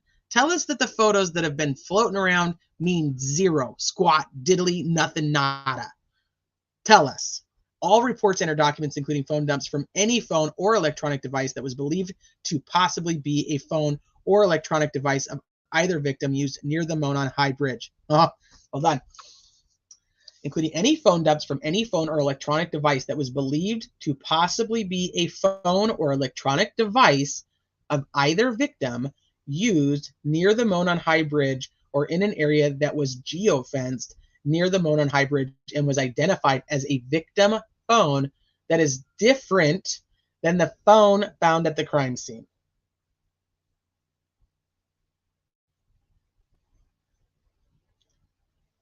This is stating that they believe that there's another phone. That the defense has reason to believe that there is another phone. So I've had a theory about the phone, but that means that they haven't turned over anything to do with another phone. Yeah, the last proof of life, Sleuthy. We don't have those interviews. Nope. And the person who shows up and is searching for them and would be the first one to know that they were missing, they don't have those interviews either.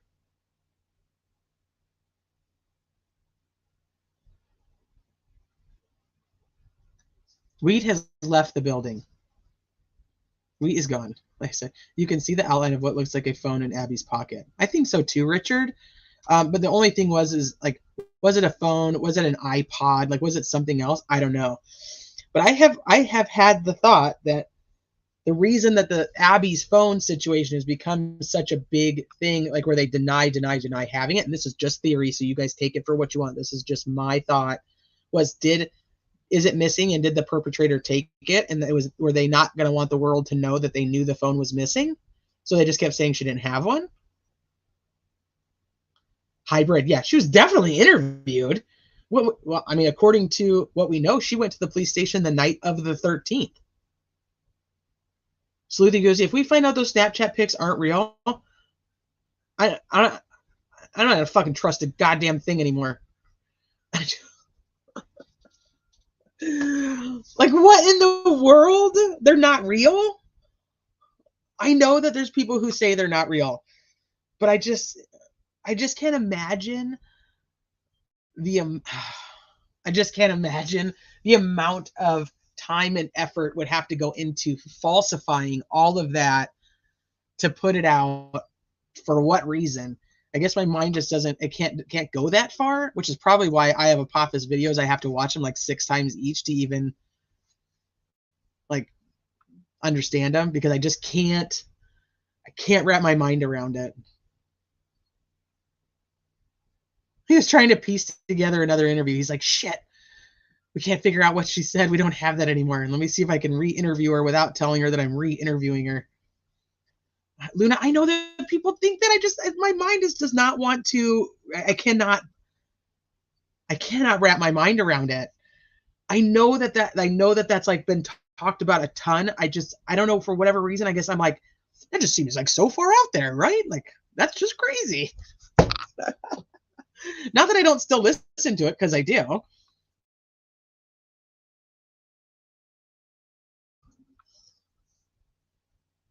I know, but do they take that amount of work to do it, to like create false imagery? And oh my gosh, this is nuts.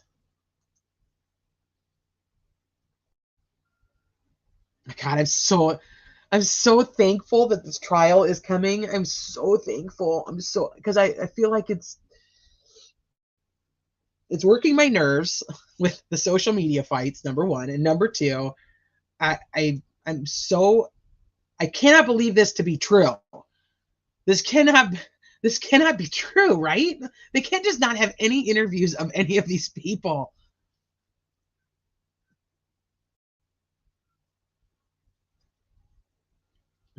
They just can't. That doesn't make sense.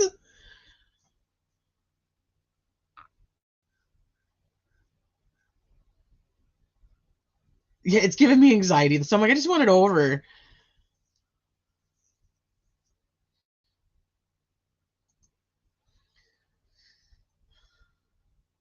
This is fucking nuts.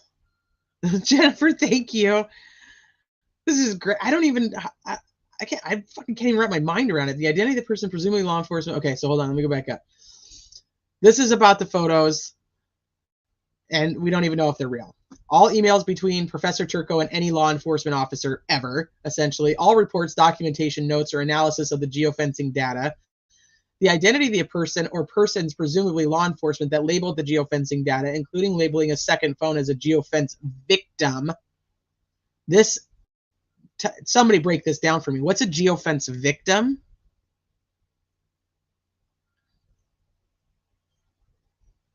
What do you interpret a geofence victim as?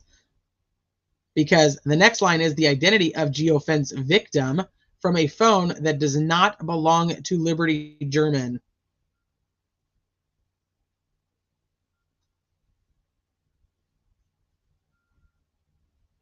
Geofence victim. Is this implying, are you understanding it to be that they're saying that Abby did have a phone?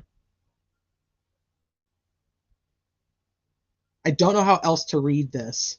And so if you guys think it's something different, please help me.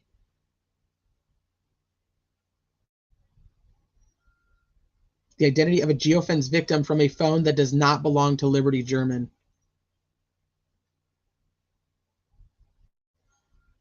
And it's obviously, this is what they label a second phone.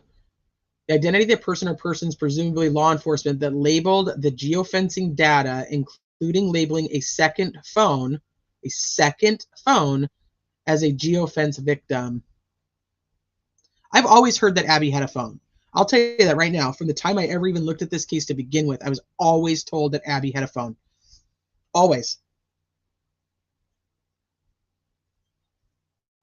Which is what led me to believe that maybe they were purposely not telling the world that Abby had a phone, because then the perpetrator wouldn't know that they knew that and then would still keep it if they had taken it. So that was my theory about the phone and why they were so adamant to tell the public there was no phone.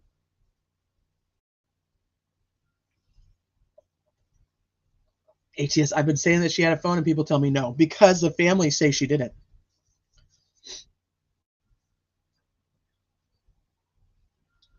I don't know, Darren. I don't know. And it's possible that Abby had a phone that her mom didn't know about. I mean, her mom didn't know that she had Facebook. Her mom didn't know that she was, having boyfriends. There's 13. That's the age where you're starting, you're doing, there's a lot of changing happening. And your friends know more than your mom knows. I have a 13-year-old daughter. I'm not stupid.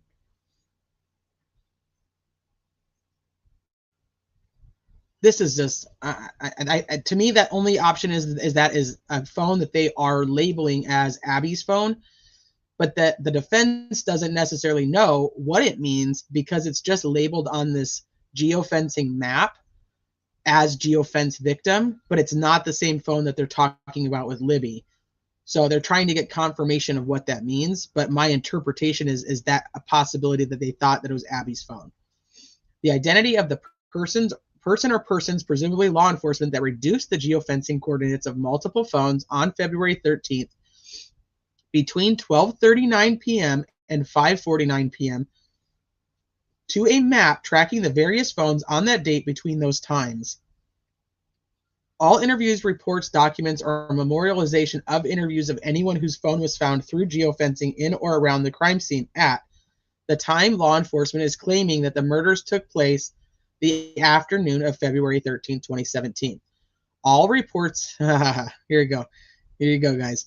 All reports of all leak investigations not related to the Mitch Westerman leak investigations, including any reports made by Nick McClelland of content providers reaching out to him claiming they were in possession of leaked information, and which McClelland then ordered the content provider to delete the images. So, hey, Nick, if you're getting all of this information from people on social media regarding the case and all of this leaked info, why aren't you telling us about it? Why aren't you telling us that you have this? So, as we know from what we read through yesterday, there's the commentary of, yeah, I sent stuff to Nick McClelland. I sent him stuff, and he told me to delete the images. So if that's true, why is Nick McClelland not telling the defense about it? The defense further requests that the state of Indiana be sanctioned for the variety of discovery violations detailed in this document. Specifically, the defense requests that should any violations result in the need for a continuance of the early trial in order to evaluate late discovered evidence, that the time be applied against the state of Indiana and not against Richard Allen. Wherefore, the accused moves this court to compel the state of Indiana to provide all relevant evidence in its possession to the defense, including all specific requests made in paragraph 69 herein. This is a lot. This is a lot to wrap our brains around. But what they're saying is, hey, we filed for speedy trial, right? So any type of motion that they put forth could delay the speedy trial. That was one of the exceptions. Remember, it's like if the defense puts forward motions to, like the Franks memo was what I used as an example. If they try to put forward a Franks memo now, then it would delay because now the court would have to go through those exhibits and then go and have a hearing on it or deny it without a hearing, depending on what she decides to do. But it would take time. So that goes against the defense. So what they're saying here is, hey, this isn't our fault, so don't take it out on us. This would be about the prosecutor. So it reminds me a little bit about like the Vallow case where there was evidence that wasn't turned over in time, and what ended up happening was that's how they ended up getting the Chad Daybell and Lori Vallow Daybell's cases severed, and how they also ended up taking the death penalty off the table, and that was like the punishment for the prosecutor. It was like, no, you can't even do the things you're doing now. So, but this is interesting. There's a lot of I'm going to end up going through this like 50,000 times because there's just so much to it. So let's pull up some of the next ones. And these I have not read at all. So we're going to go through these. That's the motion to compel. I don't even know if these are in order, but that's fine. It doesn't really matter. We're going to go through them anyway.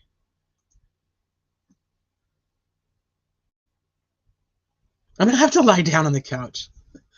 Could it be a family member's phone? I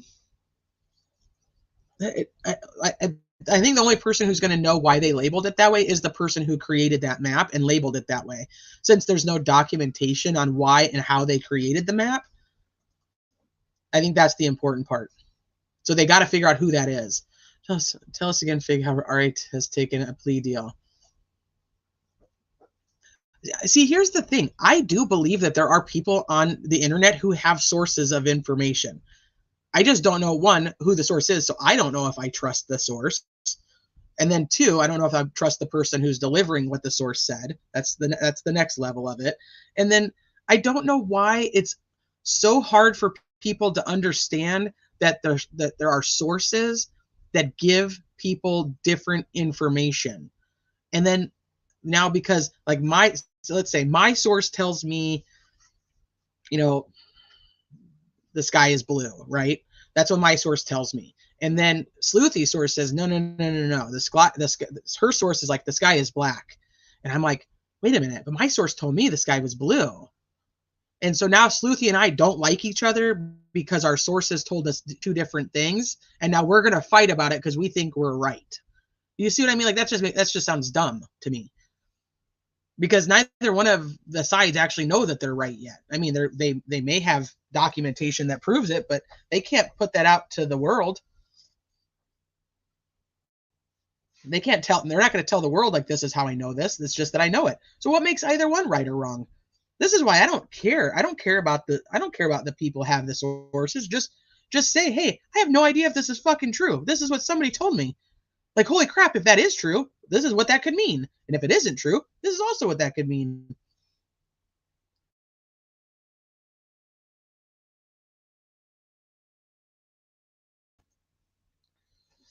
Yeah, we all need a good source. Okay, so the next one, like I said, these are not in order. They're just how they downloaded on my computer. So verified motion or verified petition for recusal from contempt proceedings comes down Andrew Baldwin and Rosie by counsel and respectfully petition the court to recuse herself from any contempt proceedings. Okay, so now we know that this is going to be Hennessy. So this has to do with the contempt, not the trial. This has to do with the contempt hearing. So we got to make sure we know which one goes with what. On October 8th, by email, the court made inquiries about and suggestions for law enforcement's investigations of a reported leak of discovery material subject to a protective order. Exhibit L, Appendix Volume 224. In that email, the court sua sponte offered to use its contempt power it did not have under the circumstances to assist the investigation by compelling the cooperation of I don't even know what that is, recalcitrant. Big words. Look at when Hennessy comes in and tries to make it so I can't read shit. For the content creators. So basically, this is when Gull says, you tell them they have to do whatever we say, otherwise they're going to be held in contempt. And we were over here like no, they're not holding anybody in contempt.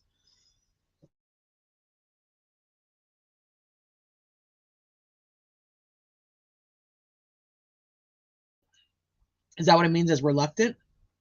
Okay. The court's initiation and participation in the investigation gives rise to the appearance of lack of neutrality and independence. The court instructed defense counsel they were expected to cooperate with the investigation, which they did. This was further involvement in the investigation. The court has received much information from the attorneys and other sources concerning the leak that may or not be admissible in a contempt proceeding. Recusal is appropriate to avoid the possibility and appearance that the court is considering events outside the evidence and testimony actually presented at a contempt proceeding. Without having heard any evidence, without having reviewed the document sent in accidentally misdirected email, the court has already expressed its judgment that the misdirection of the email was egregious error. It is therefore at least appears the court has prejudiced the contempt allegation by the state regarding the misdirected email. So essentially, what they're saying here is, or what Hennessy's saying, is the court involved itself in this investigation. So now the court, being Judge Gohl, could actually end up becoming a witness of how the investigation went. And or the fact that the court now has information that, even if not intentional, that information could easily bias the judge if those facts are not presented during the contempt hearing. So let's say, for instance, where she's like, have you interviewed Murder Sheet yet? And then let's say Murder Sheet has nothing to do with the contempt hearing, but she knows all about what happened with Murder Sheet. So even if she doesn't mean to be, her knowing information that she shouldn't know could be problematic. So, I mean, they've already stated that she shouldn't be, presiding over this case anyway. But now they're saying, hey, you're going to ultimately have a bias that you might not even mean to have, but just because of the fact that you know all this stuff that you shouldn't know, it's a problem. The court has received much information. I already read that one. More generally, the court previously not only criticized the same defense attorneys for the same conduct now alleged by the state to be contemptuous, it also coerced them into withdrawing their representation of Mr. Allen for that conduct. Again, there is at least the appearance that the court has prejudiced the state's contempt allegations. Defense counsel will be offering admissible evidence that Gary Boudet, aka Fig Solves, a person who has involved himself in this case on the internet, claimed to have received and disseminated confidential documents and that his source for the documents was an employee of the court. Okay. What they're saying is they have admissible evidence that Fig Solves said this. That he has claimed that he received and disseminated confidential documents. Protesting too much, Mr. Boudet has now written a fawning letter to the court denying allegations that have not yet even been made. We talked about this yesterday. I was like, they didn't even claim that he was part of the leak. That wasn't even what was being said. So, yeah, there was allegations that had not been made. Under the circumstances, with the allegation of court involvement that will not go unsubstantiated, the court should not be ruling on the admissibility defense counsel's evidence regarding Mr. Boudet and his activities, much less assessing what value to give it. Dun, dun, dun. Counsel for the state accessed and in filing with the court even quoted an ex parte motion filed by the defense counsel. DocsPop has confirmed that the ex parte pleading was correctly filed as confidential. The Carroll County Clerk's Office has confirmed the ex parte pleading was only shared with defense counsel and the court. One of the court staff has reported that they thought a confidential filing applied only to the public and not counsel for the state. Evidence about access to the ex parte pleading will be presented at any contempt hearing. Because it appears the state's access to an ex parte pleading was enabled by the court staff. Whether due to improper training or through ignorance, the court should not preside over any contempt hearing. The court conducted its own investigation of the quote-unquote leak and lent itself and its powers to the investigation conducted by others. As a matter of public record, the court at least appears to have prejudiced almost all, if not all, of the state's contempt allegations against defense counsel. The involvement of the court's staff will now also be the subject of any contempt hearing. Under the totality of these circumstances, the court cannot appear to be neutral and detached arbiter of the state's contempt allegations, and accordingly, the court should recuse itself from those contempt proceedings. Well, Jody, what you doing? What you doing, Jody? So essentially what they're saying is the clerk of the court says, no, this was all done correctly. And now somebody in the court staff is like, oopsie daisy, I thought that it just meant that the public couldn't have it. Now, whether, like they said, whether that's ignorance or intentional, I don't know if they're going to be able to prove that, but they're using all of this just to show that this is all happening under the court's umbrella, I'll say. And therefore, the judge should not be the judge to say anything about the contempt of Baldwin and Rosie. Ultimately, I'm going to go back to the contempt it's a fucking waste of time. It's a waste of time. Nick is wasting his own time. This is when I'm like, Nick, what are you doing? Why are you doing this? It's just such a fucking waste. It's such a waste.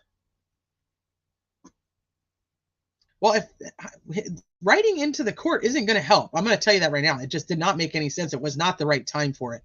I understand. Okay, let me try to explain something in like the best way that I think I can. If we were talking yesterday about if you have information that you receive because you're a content creator or just because you happen to come across it as a sleuther on the internet. Let's just say, somebody sent me something and I was like, holy crap, I should probably turn this in. Now I'm going to turn it into the people that I trust the most, probably, or the person that I believe it pertains to. So for instance, for me, if I had something that was from the defense, I would probably give it to the defense. If I had something that I thought was from the prosecution, I would turn it into the prosecution.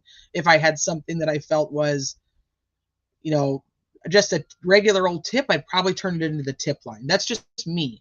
But what I'm saying is, let's just say I have something. So we can go back to, and I think they're going to end up having it again. Oh, actually, it's this one right here. This is the one I think is already here. So let's say any one of these people right here, right? Any one of these people find something on the internet, right? They find something, they research, they sleuth, they do whatever. Any of these people, and they're like, oh, crap, I should probably give this to somebody, right? And they're like, this would make sense to give it to the defense team because it's about the defense team. So they contact the defense team and say, hey, I found this on the internet. I found all of this information. I don't know who to give it to, so I'm going to give it to you. Let's just say that's how it goes. And let's go, for instance, that Stephen Wood has info regarding Gary Boudet, right?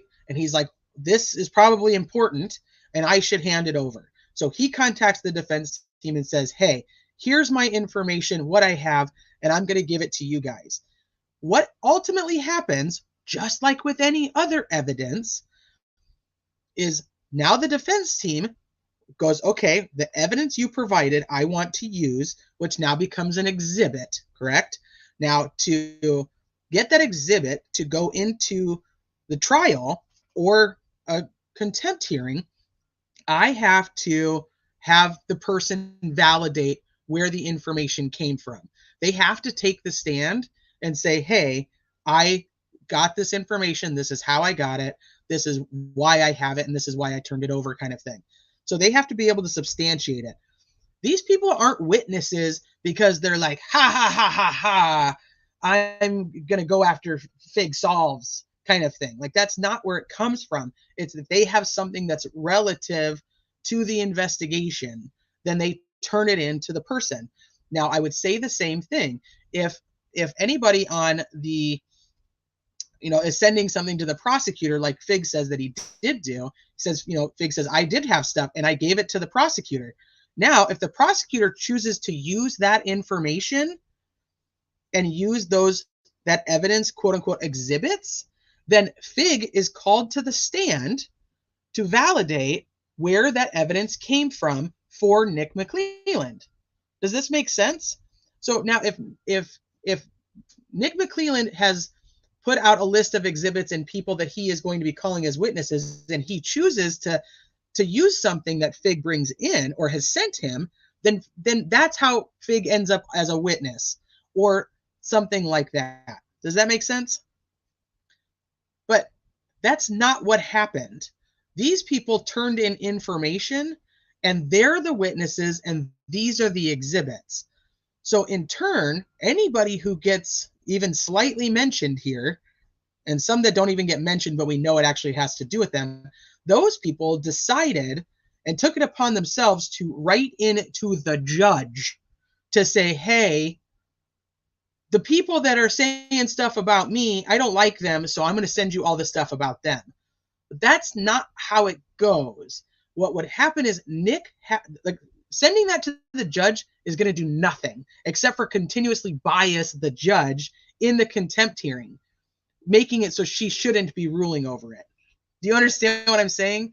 So they write these letters in to the judge But the judge isn't having anything to do with this. Nick has to put something forward and say, Nick, I want to call Gary Boudette, Fig Solves. I want to call Rick Snay. I want to call Anthony Greeno. I want to call all these people that have turned stuff into me, and I'm going to call them as the rebuttal witnesses against these people. Like, that's how the law works. That's how trial works. I can't go, somebody turned in evidence that they found on, from having messages with me. I don't get to go right to the judge and say, hey, judge, that person just doesn't like me, so don't listen to them. And I'll tell you all the reasons they don't like me. So then you'll know that they don't like me, and then you won't take them seriously because you're going to see that they just don't like me. Like, that's not the reality of our justice system. So if there is anything that could debunk or invalidate what these witnesses say, that's Nick McClelland's job, not Judge Gull's. So writing to Judge Gull is not appropriate. Does that make sense? So I'm going to say it this way. Let me think of a case that I think most people follow. Let's talk about like the Letitia Stout case. Okay, let's talk about Letitia Stout's case. So Letitia Stout murdered her stepson and was on trial. Now they decide that they're going to use the prosecutor decides they're going to use the text messages between her and her Aunt Brenda. Okay.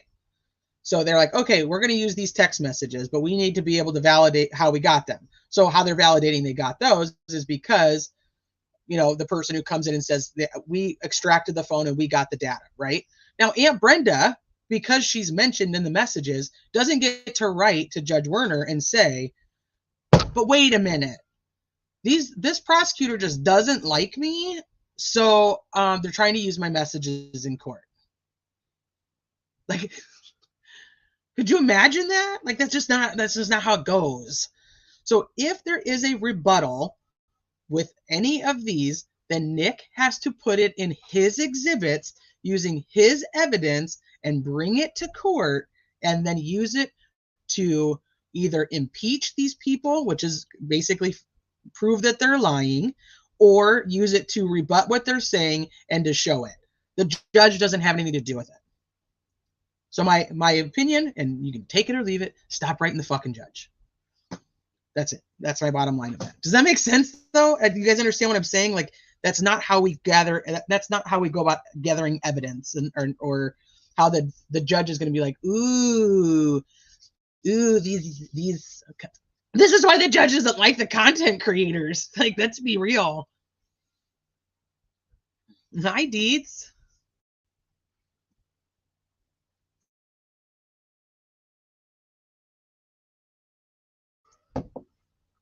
But see, like, Greeno doesn't need to file anything.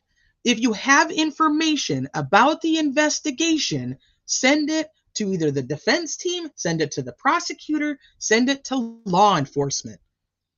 Don't write the judge. I don't. The judge can't go and cross-examine anybody. The judge can't go, ooh, Big said these guys don't like him, so we're just gonna go ahead and say no. You guys can't testify. Like, that's not gonna happen. So that's my opinion. It is what it is. This was the one that I was saying I think is the same. It looks the same to me. I don't know why it was filed again today. Maybe somebody who's actually read it knows. But I'm pretty sure this is like literally the same thing we read the other day. I'm trying to think if there's anything new in here. I'm just going to skim it real quick. If you guys know if there's anything new in here, let me know.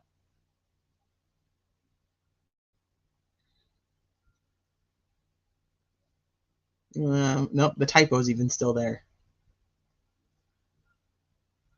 I don't think this is new.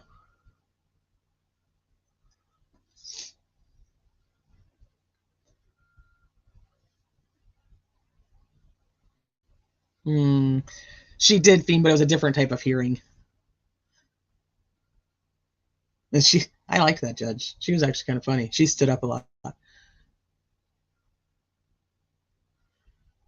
Okay, I don't know why this is refiled today. This was what was filed on the 7th. I don't think there's anything new here, so we're going to go to the next one.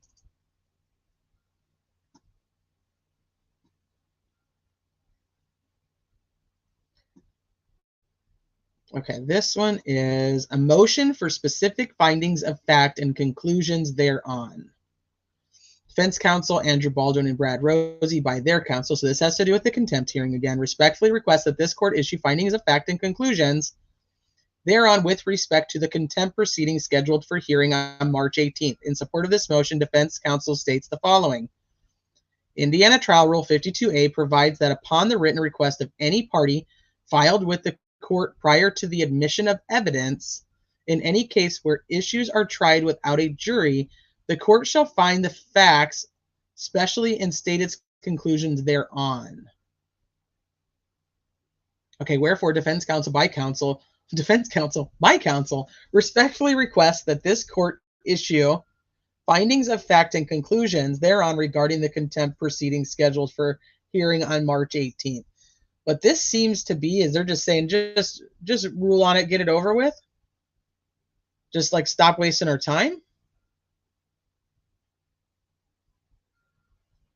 I didn't see him adding any new witnesses. No, that's all the same ones. It's the same ones. I didn't see anything new here.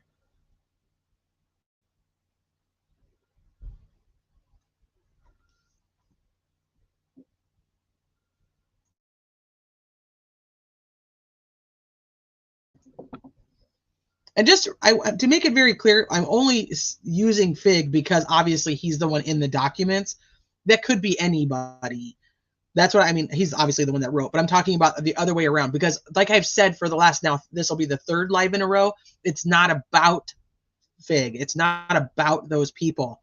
It's about Nick McClelland and law enforcement. If they're giving information to those people, that's what it's about. It's not about the people receiving the information. I mean, I shouldn't say it's not about them. They're not the ones in trouble. They're not the ones that would be in contempt. They're not the ones bound by the gag order or the protective order over discovery. They're not the ones that the only reason they matter is if Nick told them something.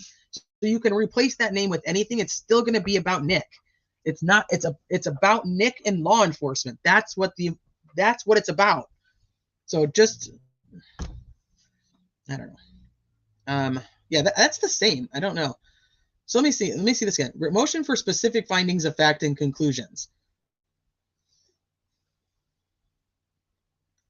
Request that this court issue findings of fact and conclusions. Like just get it over with. Just make the decision.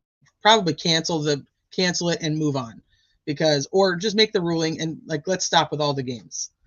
Why are we wasting our time with it? Essentially, he's saying this is a waste of time. Can you just fucking figure it out and like let's go?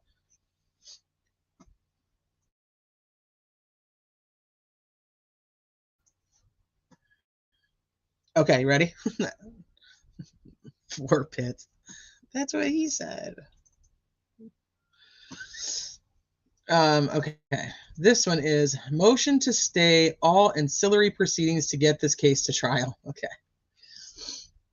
Comes now David Hennessy again. Man, he's a busy bee today. He's just like, can you just knock this shit off? Currently pending a hearing on March 18th on the defense's motion to dismiss and the state's hope to punish defense. I got a cough. Hold on. And the state's motion, the state's hope to punish the defense counsel. Okay, so the hearings are on the defense's motion to dismiss and then on the state's hope to punish defense counsel. Okay, so the defense motion to dismiss is, I'm assuming, for the actual trial. The motion to dismiss directly affects the case and the prospect of trial. The state's request for the court to punish defense counsel does not.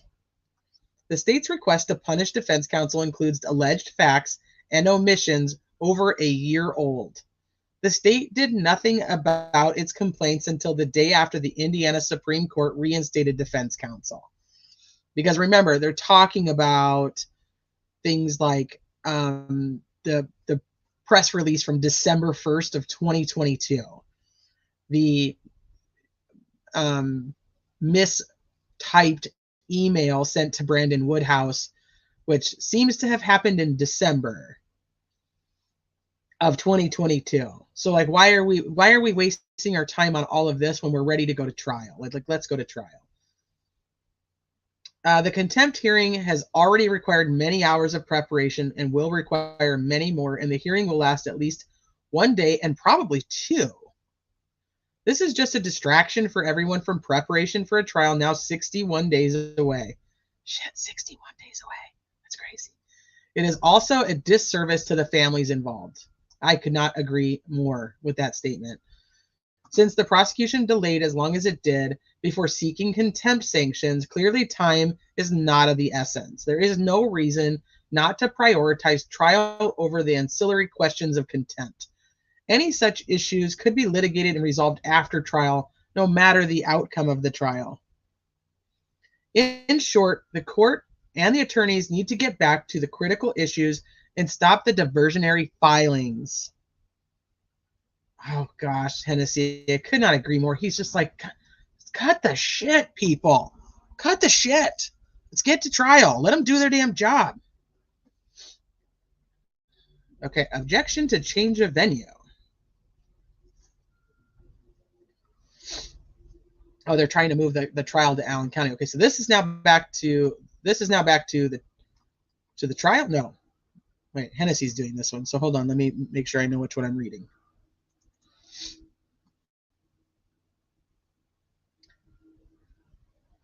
Comes now counsel for Andrew Baldwin, or for attorneys Baldwin and Rosie, and objects to the change of venue from Carroll County to Allen County. In support of his objection, counsel states, this case was commenced with the filing of a charging information in the Carroll County Circuit Court. All pleadings in this case have been filed in the Carroll County Circuit Court, including the prosecution's verified information for contemptuous conduct. There's been no motion for change of venue filed by either party. Oh, this is about the contempt, because remember, she's holding the contempt hearing in Allen County when there's no change of venue. It should not be in Allen County. This is about the 18th. Why are they doing it in Allen County when that's not where any of this actually belongs?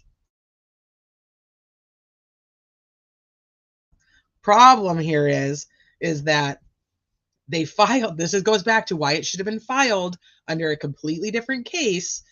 And it would have been, none of this would have even all been combined. We wouldn't be seeing it like this.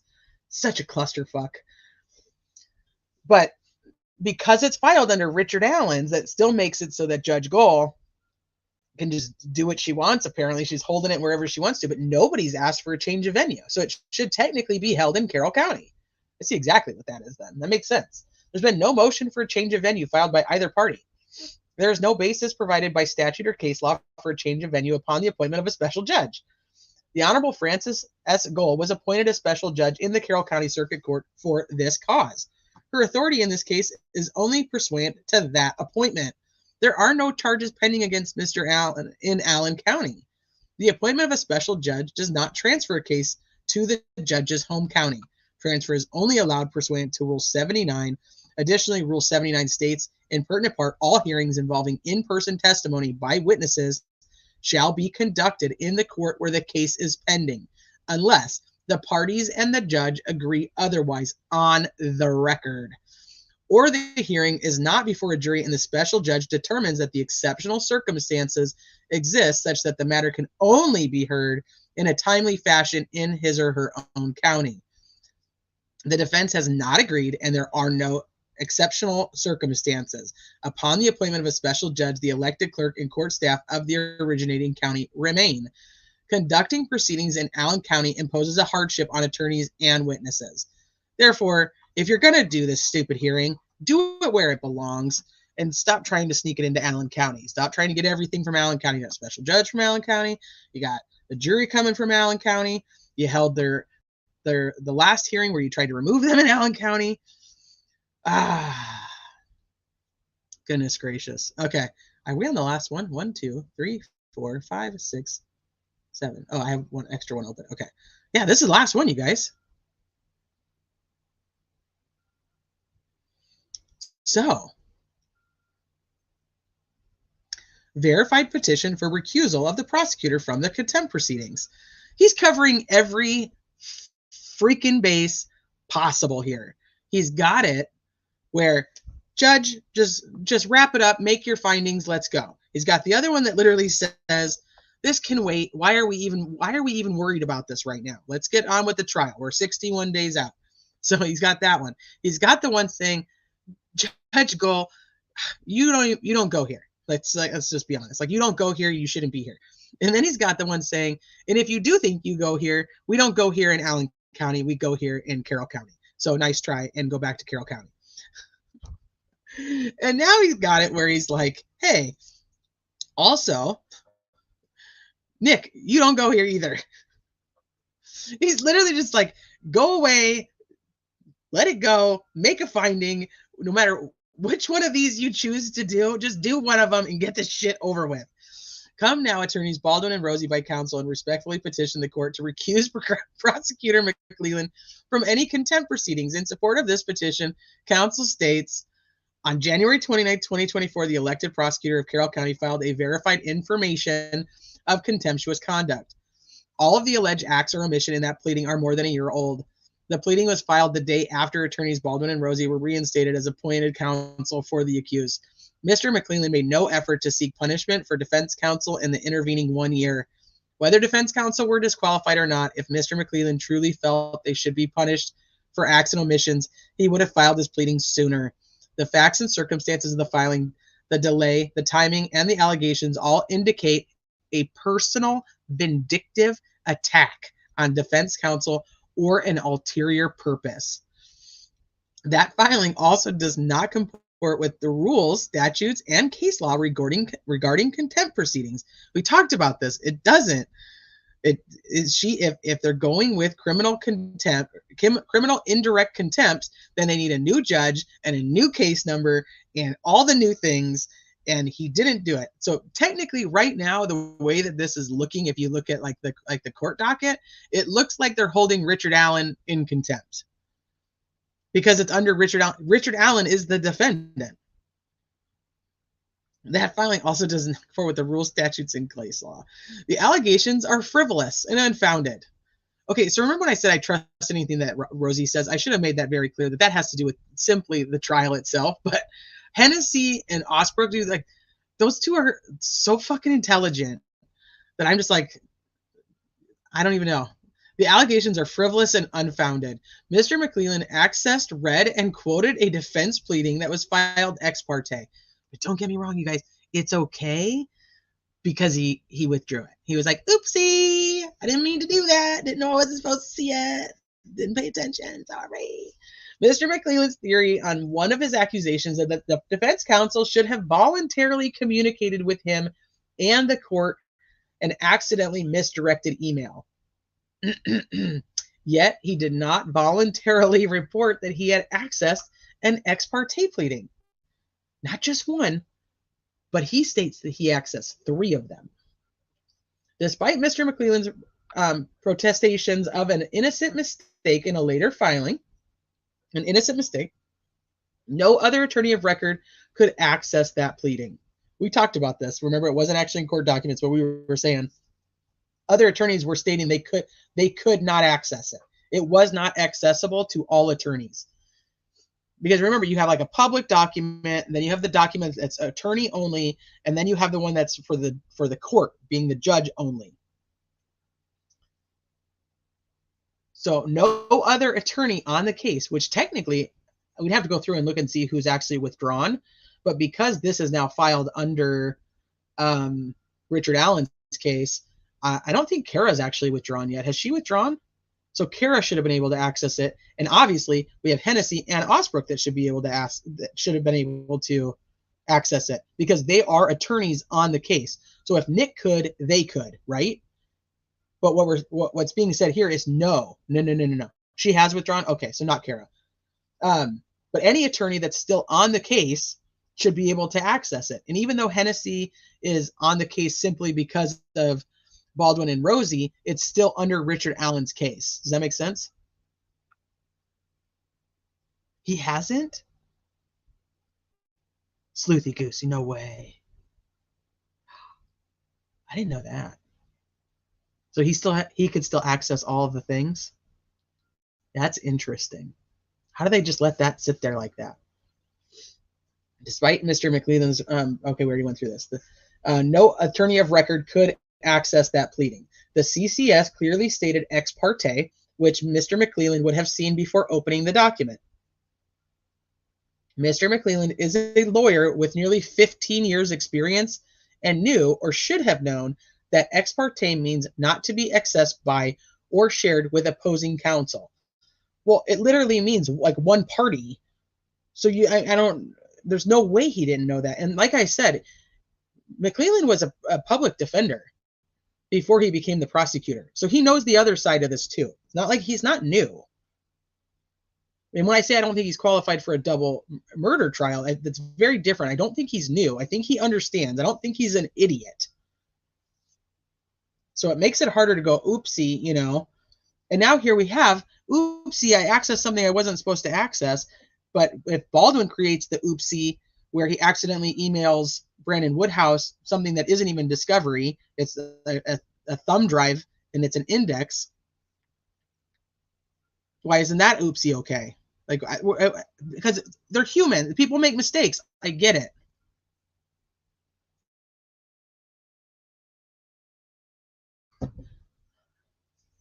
Hi, Kathy. Hold on. Poor Pipples, be nice, please. Hold on. Ko says, Kara said he is not attorney of record. I don't know. Hold on. He made one appearance about cameras in the court, which she approved. But does he still have access to it? I think, are we talking about MS?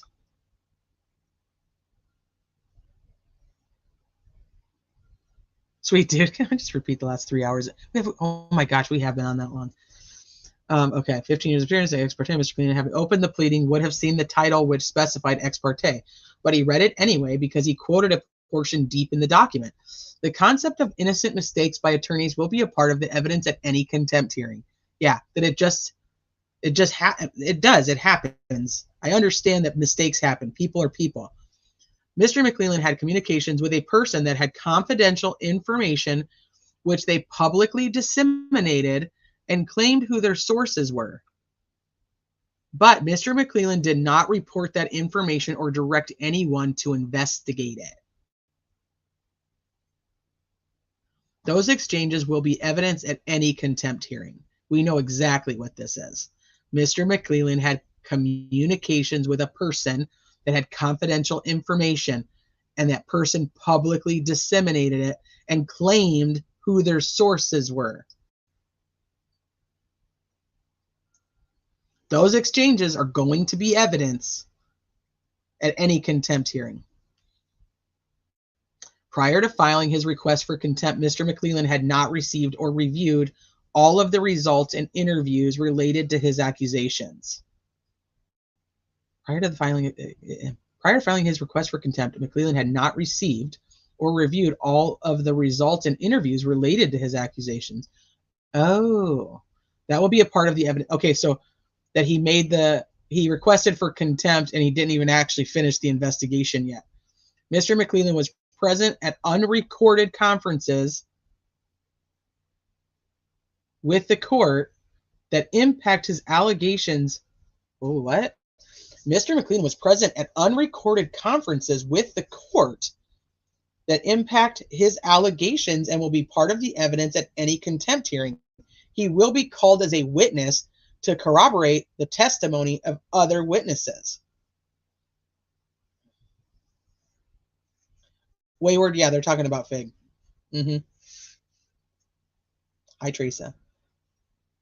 Yeah, ex parte communications.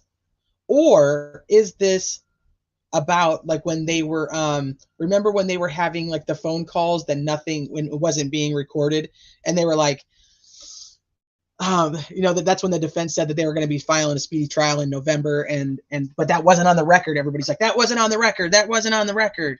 But then, but anything that was said from the judge or McClelland was somehow supposedly supposed to be part of the record, but the whole conversation wasn't. I don't know. It's fucking weird. This is So what they're saying is, so either ex parte communications, which is one party, which is Nick talking to the judge by themselves without defense attorneys, which is a big no-no. You cannot do that. Or this is about the conversations where they're all involved and he's saying, hey, this, that, and the other, but it's not on the court record. Remember, because conversations like that is not on the record. And so now Nick will have to testify. He became a witness, just like he's saying Judge Gold did, because you became part of the investigation and started telling people what to do. You can be called as a witness. You cannot be the judge and be called as a witness. Mr. McClelland will be called as a witness at any contempt hearing. Oh, shit. He has been advised, he has been so advised, yet has not withdrawn as counsel for the state for any such hearing or designated either of the two other prosecutors on the case to litigate his contempt allegations. They're saying, you are going to be a witness, Nick McClelland. You are being called to the stand. You are being called to the stand. So figure it out, withdraw, assign somebody else, or stop doing this bullshit. Oh, shit. Dude, this is so much in one day. This is Nick is like, what the fuck am I supposed to do? What I foresee happening then would, they're going to push this out. We need to televise. This one has been declined. The judge has already denied the media coalition from having cameras in the courtroom on the 18th. So we won't be seeing this one live, even though, holy shit. I don't even know if it's going to happen. I don't even know if it's going to happen. I'm already determined. You are coming to the stand. You are a witness. And essentially, Judge Gull, you might be a witness. So to me, these other filings today are really to say, look, stop playing games, stop with the bullshit, drop the stupid contempt crap, and let's get on with the trial, and let's get focused. And it's done in 6 different ways. High malicious intent. Sleuthy Goosey. Sleuthy Goosey doesn't even want to drive through Indiana, much less move there. We need to rent a villa, I know, in Carroll County. So the problem is, I don't know if it's a problem. I don't know. What do you guys think? So let's just say, what a shit show. That pretty much sums up everything I just read. What a shit show.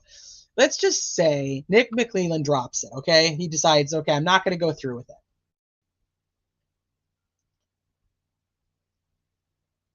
That the defense would probably let go anything that Nick has done then too. So then there's no accountability for either side. Is that okay? Because they both did something that was a mistake? They both did human error? Does it matter? That's if it gets dropped. Now, they also, one of the motions was for the judge to just make the decision and just move on. Make a decision and move on. Like, just let it go. The other one is, if we're going to the hearing, then you can't be there, and you can't be there, and you can't be there, and you don't go here, and you're gonna go here. You're just not gonna be in the spot you think you're gonna be in. You're gonna be over here instead.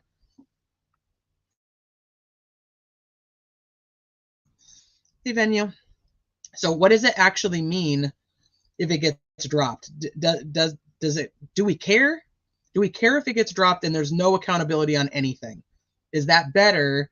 So then we can just focus on the trial and get rid of all the mumbo jumbo. Because what it seems to me right now, and this is my perception, is they are really saying, Nick, if you keep going with this, so much shit is going to come out about you that you don't want to deal with it. And not only that, but you can't prosecute the case. So you're going to be a witness.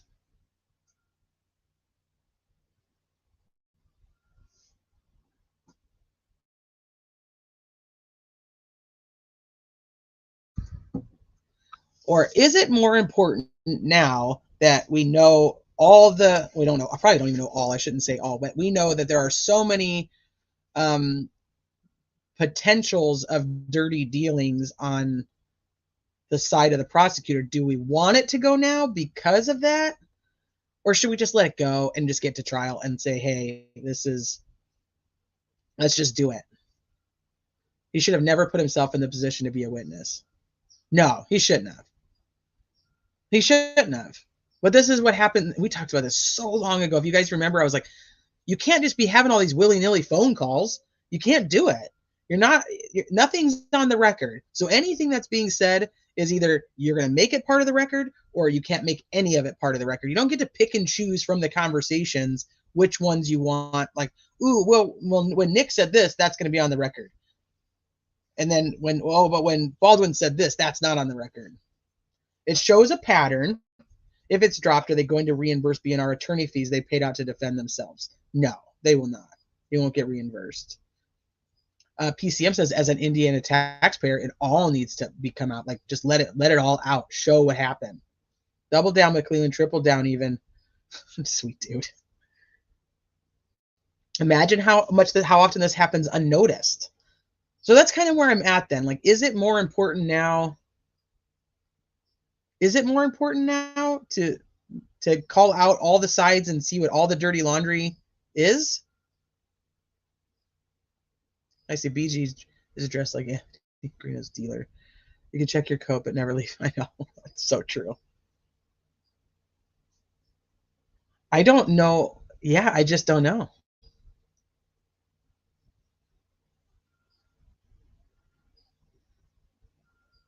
I don't know which one I think is better, because I'll say going into this live today, I would have said, just drop the whole fucking thing. It's such a waste of time. Let's get to the trial, get justice for the girls, figure out if they got the right guy. And if not, let's figure out who the right guy is. But now I'm just like, are we ever,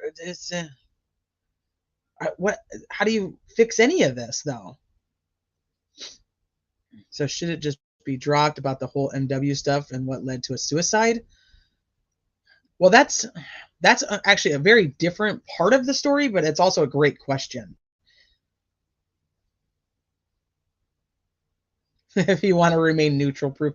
I'm not neutral when it comes to the blame game. I really am, honestly, if it's okay, if it's good for the goose, it's good for the gander. I'm really at that point.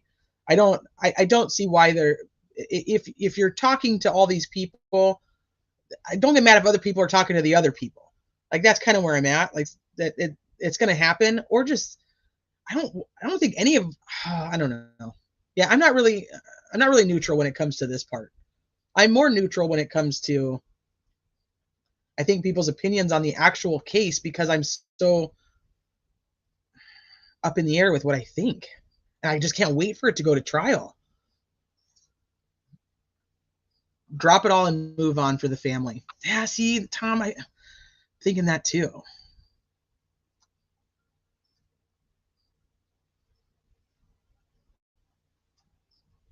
What does Gull in the end gain from her actions? I don't know. I think we went rounds on trying to figure out what her motive is for any of this. And it's like, I don't even know. We went from, is she being threatened, to that she has to, do what she's told? Is she really just biased and she just only cares about what the prosecutor thinks? Is she doing things that she deems right based on her history and just not following the proper protocols to do it because there hasn't really been any scrutiny on Indiana courts and judges? I mean, like, think, what's the last high profile case you watched out of Indiana, or even looked at out of Indiana? I mean, Indiana doesn't typically have any, so I think they do probably go unchecked most of the time.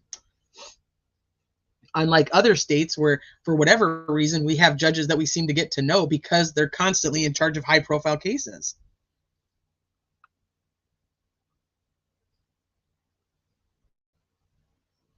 Yeah, so the first thing we read today has to do with the trial. Everything else we read today has to do with the contempt.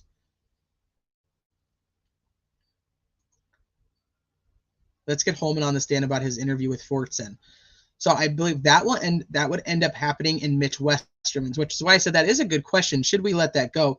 The problem with Westerman's case is what he did illegal. That's really what I mean, is it ethical or moral? I mean, I think we're all probably on the same page with that. But is it illegal? Is what Westerman did really, He didn't steal anything. He didn't take control over somebody else's property. It's a very gray area that they're trying to get him on, which is why I think he's also taken it to a jury trial.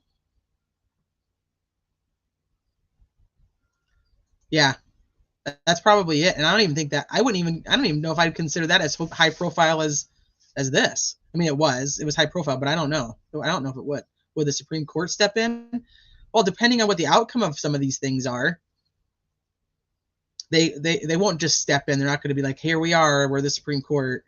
They would have to go, like Kara would have to go back and she would have to draft something, or depending on what they fuck up. I mean, it's just, they can get involved again. I was still able to stand behind her when she took the defense off the case, but when she didn't allow them to represent on their own, that's where she lost me. I think she lost me when she tried to remove them in the chambers. I think that was it for me. I was already kind of feeling wonky, and then I was like, what are you doing? You can't do that. And I know that. I know that with no disrespect you're saying that, because it as much as it's hard to understand, the trial, the outcome of the trial is more for the families, but the trial itself is for the defendant. It's to make sure they have the right guy and that that case is constitutionally sound. So the trial itself isn't about the families. And I know that makes people mad because it's about getting justice for the girls, but that's what the outcome is.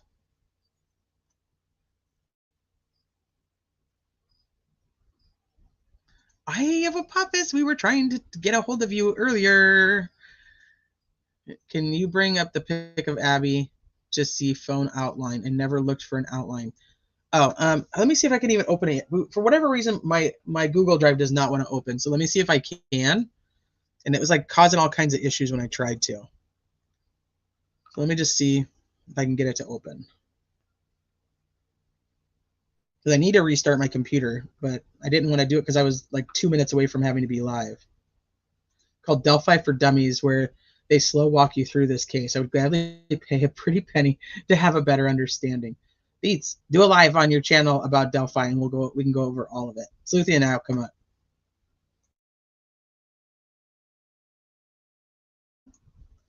Are you still undecided after reading this? Am I undecided if he's the right guy? I am. I am undecided if he's the right guy.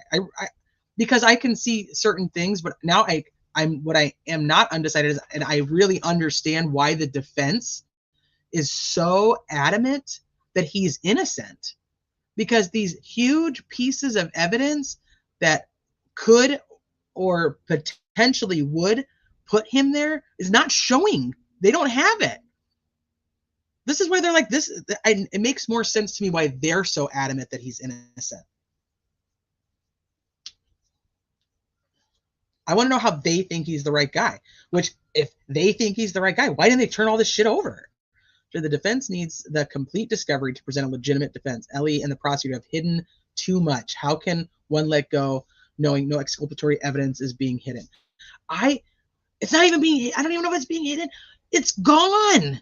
They don't have any interviews of Kelsey, of Derek, or of Cody Patty. They don't have any of the data for the 2 photos that have been floating around social media for 7 years.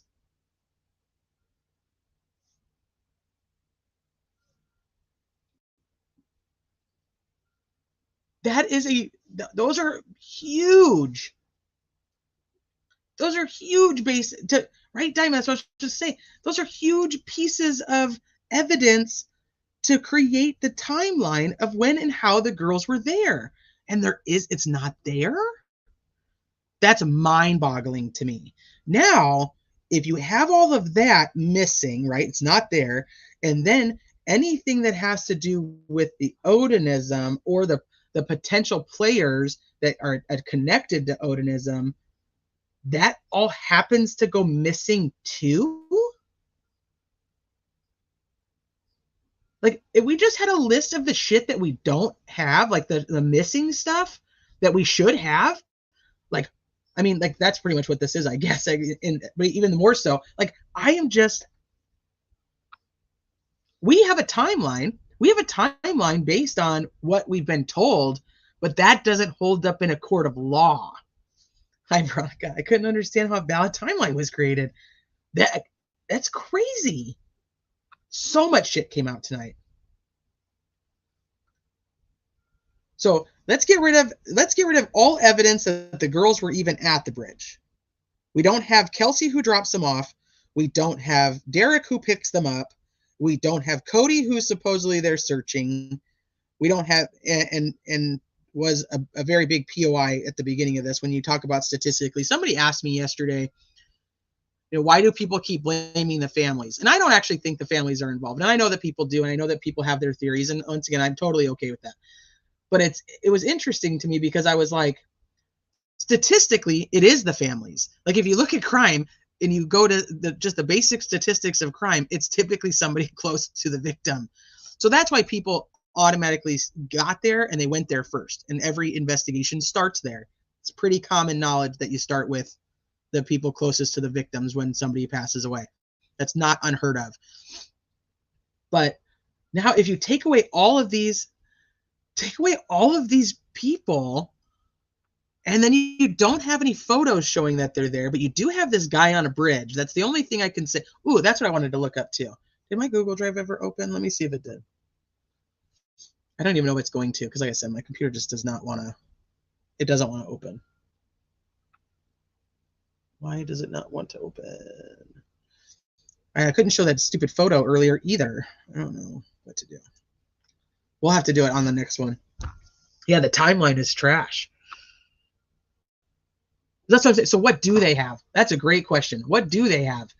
And if you're looking at it from a defense point of view and they don't have any of this stuff that even us like layman's, we're like, oh yeah, like, she was dropped off there. That this is what happened. Da da da da da. Like, that stuff isn't actually going to be there in court if those things aren't there.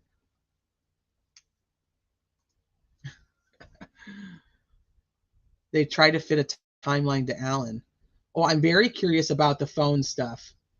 The geofencing one, I have just so many questions on that, to be honest with you. Why did the defense pick 3:02 p.m.? Does that mean that Richard Allen was there until 3:01 p.m.? Are they picking it on purpose? Can they even tell? Because they don't have anything that backs up the geofencing map. I don't know.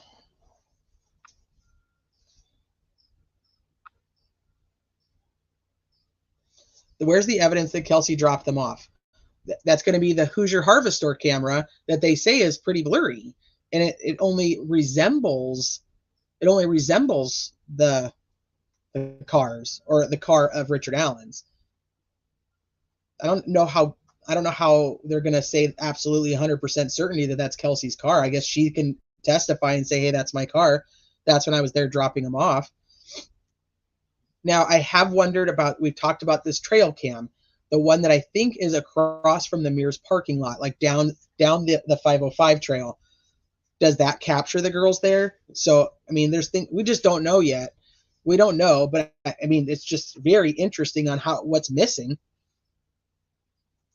And what about the fact that it's been said for a long time that Kelsey had accounts that were Libby's?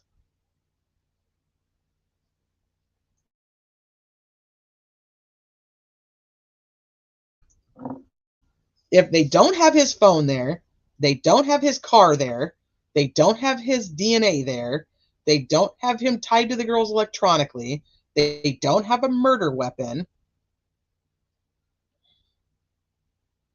they don't have fingerprints that match, they don't have what do they have?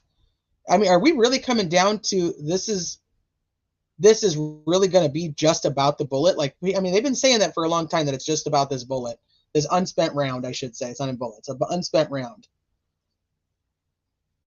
We should gather a list of what they don't have and see if we can build a case. Oh, shit. and potentially no chain of custody for the bullet or this unspent round. I'm going to say the right terminology because it's not a bullet. I mean, it's obvious that they're saying the girls were there if they're saying that Libby recorded BG. So we know they're saying the girls are there. That's just, I mean, that's bottom line. So let me see. Press conference, Delphi 2019. I think I actually have these saved in the playlist, but let me see. Because they said that in this, they say they use it. How grateful I am.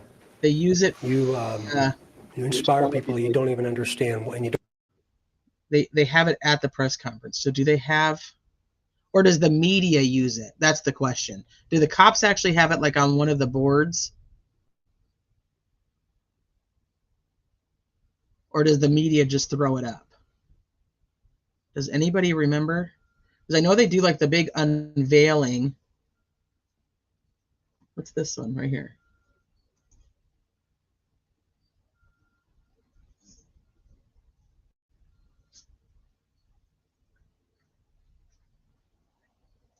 Nope, that's just the girls.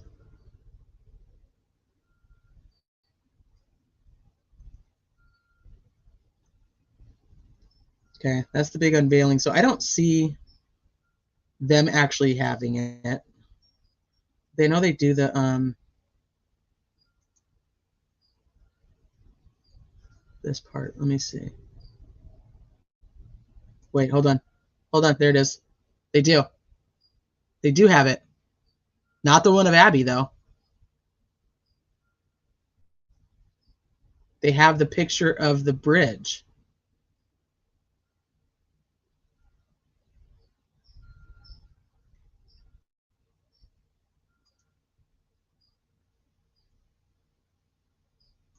Can we tell if it's actually hers?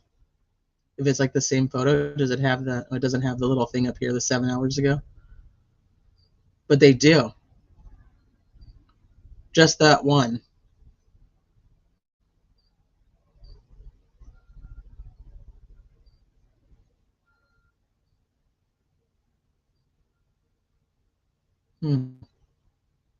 Not the one of Abby on the bridge, though. I have to go back and listen and see if they even. Well, it's ironic because there was somebody who was stating how that photo actually matches the photos from Cheyenne, and like it looks like it's in the sequence of the Cheyenne photos and not the sequence of the. Check out JT Haas and compare the second sketch. Yes, Steve, I've looked at that. I have looked at JT Haas. It's very, and JT Haas lived right there.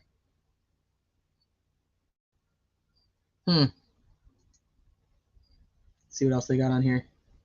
Hey, where's Aspen? It's got a whole folder for you, Aspen. Danville, Illinois.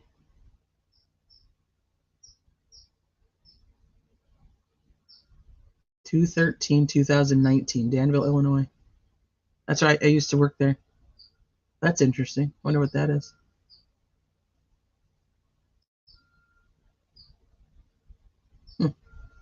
Their Delphi folder. Let's go back over here and see if we can look at their Delphi folder for a second.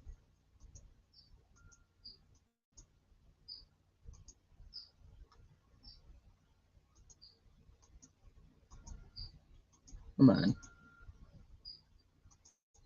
There it is. So Delphi audio edited, a motion fix, and the sketch for ISP.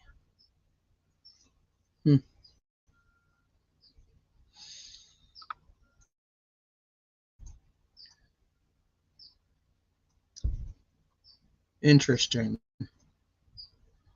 Interesting. You can remove sound, just show the dang guy walking, not a 2-second clip. I don't know why they didn't do that. Why don't they show the original?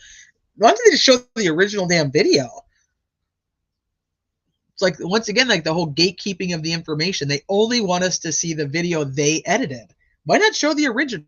Even if you're going to put out one that's edited and say, hey, we think this is a better version, why not show the other one? It never makes sense to me.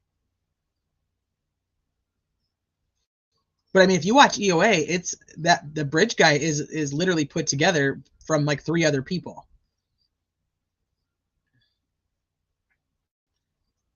The puffy hair. What time KG called her boyfriend only proves she called him, does not prove the girls were in the car or dropped off. That is why R&B want the phone dumps to verify. Also, it would give the location of where she was. Was she even at the bridge? You know, at the time that she supposedly says she's at the bridge, or that they see her on the Hoosier Harvest store. Andy's Bane. 4/22/2019. That's the press conference. That's a picture. What's Andy's Bane? That's interesting. I don't know. All right. Well, got a lot to absorb and a lot to think about and a lot to process. And then we'll see what the response is. I mean, at this point, I think they're probably going to try to get rid of this contempt hearing. I would not be surprised if it's just gone. But I don't know. She likes to really play the hardball. I don't literally see her normally giving in to anything. Like, the only reason that she signed off on the speedy trial was because it's his constitutional right. She can't take that away. I mean, she could try, but that would be pretty damn obvious, so she can't do that one.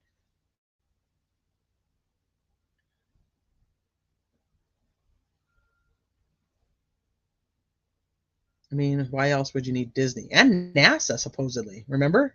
NASA and Disney. And this is NASA and Disney, and this is what they came out with. That's the funniest part to me.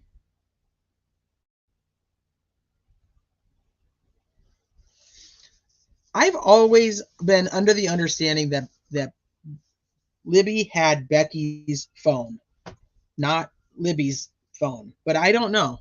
I don't know. I've tried to put that's on my list of rumors to try to substantiate, because I don't know where it actually came from or why I think that. But I always thought that Libby had Becky Patty's other phone. After she factory reset her phone, Becky gave her one of her other work phones, and that's the phone that was at the bridge.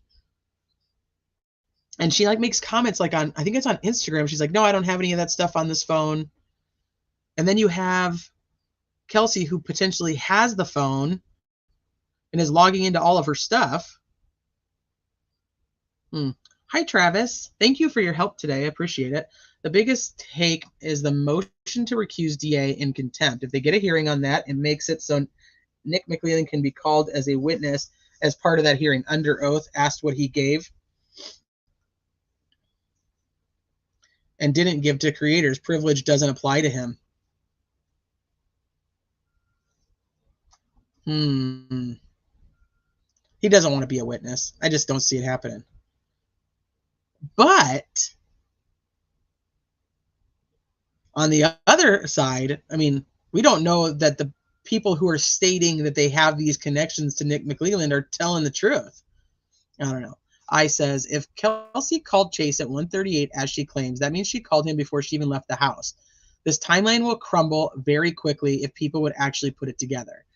Well, I thought we were doing a pretty damn good job of putting it together. But now we don't even have that. We don't even have that. But yeah, no, she says that she was calling him, and that's how she knows when she dropped him off. And that was the story for how many years? How many years did we hear that she dropped him off between 1:30 and 1:38? We knew that was forever. We were told that, because it was always based on, this is one of the things that I talk about too, is it was always based on the fact that she says she called her boyfriend when she dropped them off. And that's how she went back and looked at her phone. She looked at her phone and saw, this is when I called him, and I know I called him when I dropped him off, right? That was like the big thing. I dropped him off, I called Chase, or I called Chase and then I dropped him off. But we now know that that's not true, because we know, based on what the law enforcement is saying from the Hoosier Harvest Store camera, that she was not dropping them off at 1:38. So this brings me to the other witnesses. Remember how we have Bree Wilbur, who says, I took this photo at 1:26 p.m. of an empty bench, apparently. So she takes the photo of the empty bench at 1:26 p.m. and then she says, and then we saw Bridge Guy right after that. Well, how do we know that? How do we know that? just because she said so, and she said that she looked at the metadata of the picture, and she says that I saw him after this. Well, how do we know? We just have to believe her or not believe her. And now we know that based on what Kelsey says, can't believe just because of the timestamp on your phone that you did something else doesn't make it accurate. Let me see.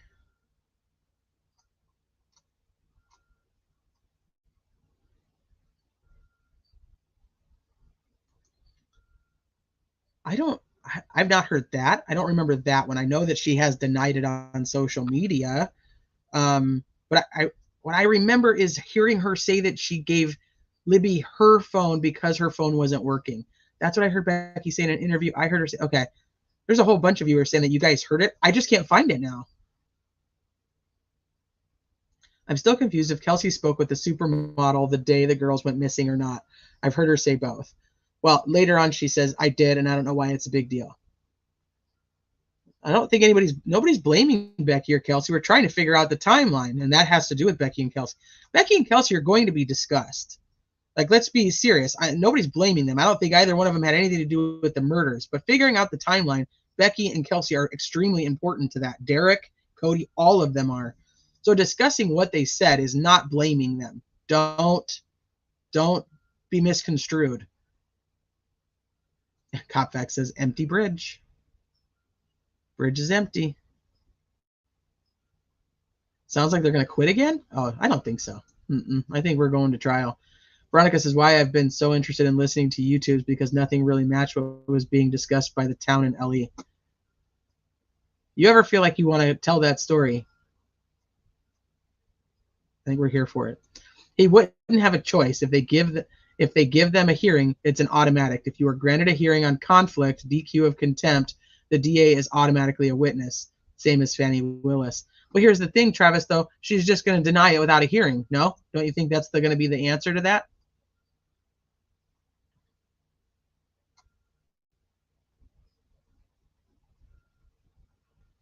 The bridge is empty.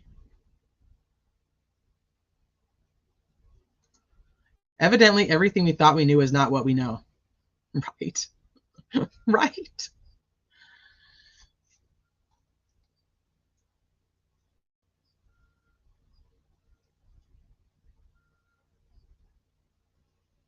Two different phones, two different images, two different days, two different times. Ooh, that's fucking deep. KG has a different version every time she speaks. I'll be very honest. I know that they have changed little parts of their stories. I understand that 100%, but I've really always wondered if it's based on what law enforcement is telling them to go to the world and say. Go out there and say this. Let's see what reactions we get. Let's see what comments we get. Let's see who has what to say. That makes sense to me in an investigation, that the cops would be like, when you go here, say this. When you go here, say that. So I've never really hung too much on it, but I do know that there are some things that are inconsistent. The whole shoe thing. You know, one interview, she says that she doesn't know what shoes Libby was wearing. Another interview, she's like, oh, I absolutely knew that she was wearing her Nike shoes.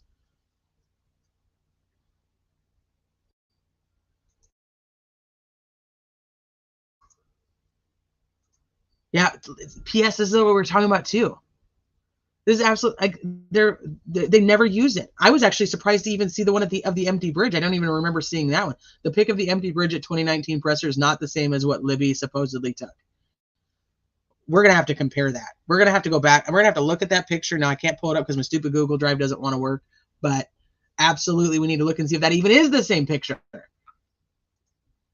No hearing on motion to DQ DA on contempt hearing may get reviewed, motion denied. But if she sees that, she doesn't have a choice to hold a hearing on DQ and M as a witness. Right. So if she approves it and sets it for hearing, then he's up. He's up as a witness. That's what I was saying, yeah. People think that it might actually have to do with that. A tale of two phones. Oh, Libby had KG's phone.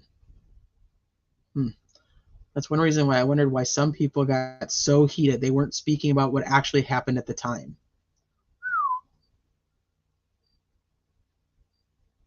Oh, I didn't see that being said, but I don't. Nobody was I don't think anybody was planting a phone. I thought you were talking about what I was saying, Jenny. So I didn't see that in the chat.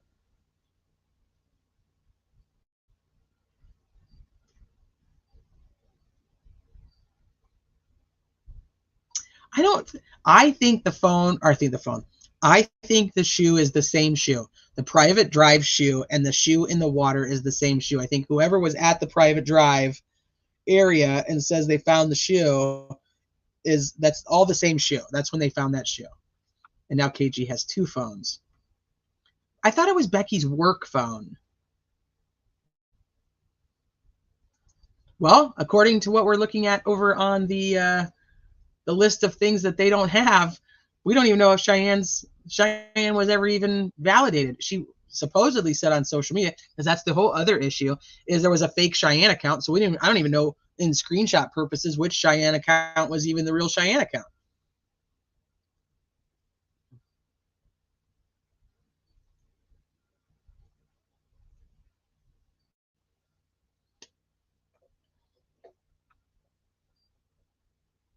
Every time I see that black Ford Escort, it's around the corner by the time I get in my car and can't find it. The Ford Focus? Does he say Escort? Becky's work phone, yes, according to Beck. That's what I thought it was. And I don't disagree with that. I just think that there's a different purpose behind it than most people do. Because I know how law enforcement can do things. And they purposely put things out to the public to get the reactions or the different tips that are coming in. Now, is that the case? I can't prove that, but that's just my suspicion. The award for best title for motion goes to Lead Pipe for motion to stay ancillary proceedings and get this shit to trial. His 18th win in this category. I mean, he literally went through and just dropped no matter which way you look at it, it's this way, that way, or the other way. Like, just essentially just stop this nonsense from happening. So my question is, this all huge cover-up starting with Ellie led by Holman and Liggett, or did Ellie just not investigate at all? Well, where the hell are all of Derek German, Kelsey German, and Cody Patty's interviews? Where is all that? That's crazy that they don't have that. There's no way that I'm going to be like, oh yeah, they never got interviewed. That's just, I would be, if that's the case and they come back and say, well, we didn't interview them, or we don't have any of their interviews for real, I don't even know. Or the next one's going to be, were they all part of the interviews done at Delphi police station that got deleted in the first 7 days?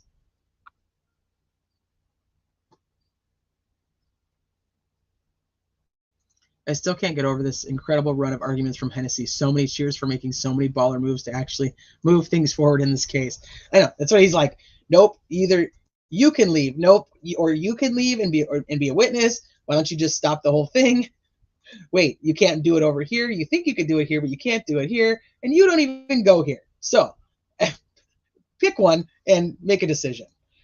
I foresee like tomorrow being motion read, denied without a hearing. Motion read, denied without a hearing. Motion read, denied without a hearing. Bye, Teresa. It's okay. I'm going to wrap it up anyway, too. Ask Doug, Mr. Riddler.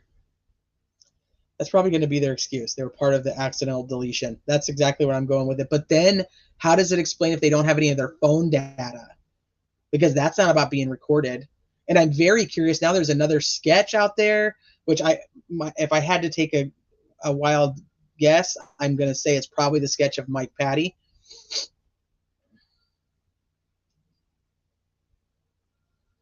That's the other thing they said. Why didn't you call them all back in to redo them? You knew it was all gone because they didn't know until what, September?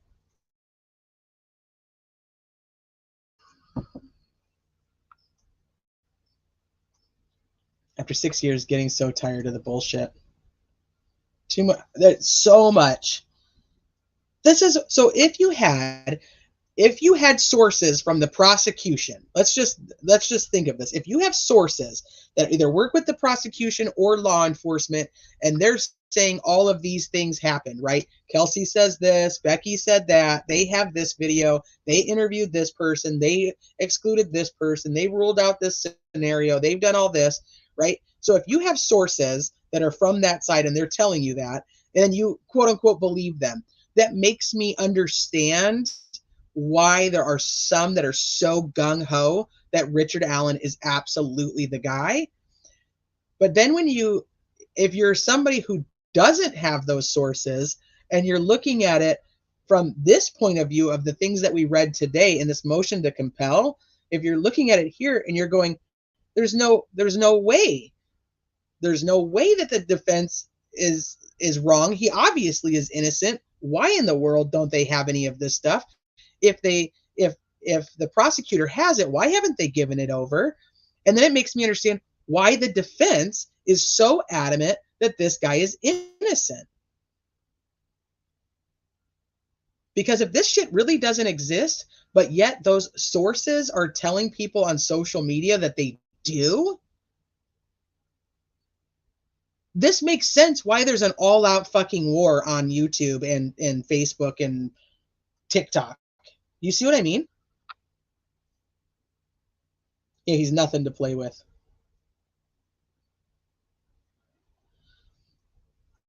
You don't bring a witness to court 8 years after the event and expect their testimony to be accurate without any first interview. I know that's going to be tough. They won't even be able to review like notes or anything or like what they said. You can remember things after the fact. You can forget things that you later remember. I can imagine what these families... I don't disagree with that whatsoever at all. I think that when it comes to things changing, and this is why I said I think it's intentional. It's things that are changing from the stories that have already been told, if that makes sense. Like I was saying about the shoe. There's the interviews where she remembers the shoe, and then years down the road, she says she didn't know what Libby was wearing. I don't hold that against her. I have no issues with Kelsey. I think that they went through a major trauma. I don't think that their stories are consistent. I'm not going to pretend like I do, but I think that there's a more legitimate reason behind why they're not consistent. But that's not a personal attack on them at all. Because fuck, I would never want to be in their shoes ever. Would never ever want to be dealing with the trauma that these families have dealt with at all, ever. Nope. So can I say like what I would do in like those types of situations? No, I wouldn't have a fucking clue, and I don't ever want to know. So I so want to be in Indiana for this trial. I know. Why has ancestral DNA not been performed on the unidentified DNA? If it has been done, why is it not confirmed with results? No mention of the found DNA for years from Ellie. So there's a conversation from somebody to Becky Patty where Becky said, like they're saying, hey, is CC Moore going to be like involved in this or whatever? And Becky Patty's response, and this is me paraphrasing, so please take it that way. Becky Patty's response is that like law enforcement, like local law enforcement have it under control. Like they don't need CC Moore. They've got it under control, which at the time when that came out, it made me think, okay, like FBI labs do have like investigative genetic genealogy. They do use it. So maybe that's what maybe the FBI is doing it, because remember FBI was involved around that time too. But then nothing ever came from it. So if they ever actually did, they would know whether Richard Allen's the right guy or not the right guy. They would absolutely know, and they would know who it is to be able to actually validate, like, oh, this is why that guy's DNA was here. You know what I'm saying? Like if they ever, or this girl's, or whomever it is, they would absolutely know. But there's things that have come out and been speculated about this whole, it's only a partial DNA. They only have a certain amount of markers. They weren't able to use it. And if that's the case, then they create like a partial profile. And what they can only really do with it is exclude people. You can't necessarily, because everything's actually about exclusion when it comes to DNA, but the amount, the percentage. So it would be like this person, 500 bazillion% cannot match this DNA. And then it would be this person may match this DNA because it's only a partial, it's only certain markers. You know what I mean? But we don't even know what they did. We don't even know what they did. Everyone coming for the trial, there won't be room. I guarantee people will be camping out to get in. I'm hoping that they do something with like a lottery system, like they did. Was it with Vallow Daybell? They did that where you get, I think it was, where you you get like your number, you go into the system the night before, and if you get number 1 through 100, then you're in. And so you don't end up at the courthouse, and they don't have people sleeping there all night. Like, you know whether you're going or not. I hope they do something like that. This dog just groaned at me. I just laughed so loud. The town is so quiet, but also talk like I had zero idea how bad drug use was there. I thought everyone shared milk and eggs, no clue about drugs and robbery. They share all. They share milk, eggs, drugs, and robberies. It's all inclusive.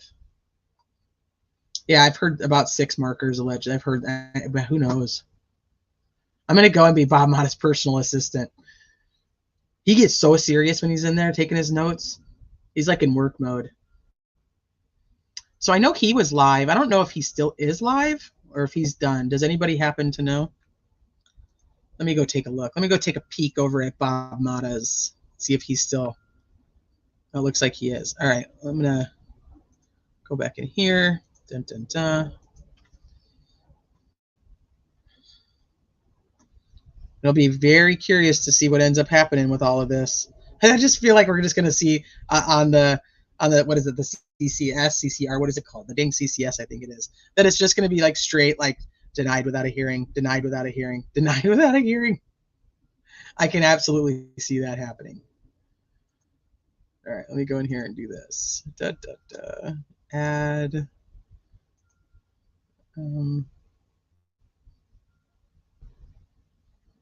Go here. All right, I'm going to wrap this up. I'm going to try to do the outro thing again like I tried yesterday, but it had like a weird echo. So I'm going to try it again and see what happens. I think I might have to remove myself first and then do it, but we'll see. But once again, I appreciate each and every one of you guys for being here. We've been here for now almost 3.5 hours. I am curious to go over and see what Bob's take is on it. You know, I always I have a lot of respect for him, and I appreciate what he has to say. Even though I know he is biased, I still appreciate what he has to say when it comes to this case. So I will see you guys.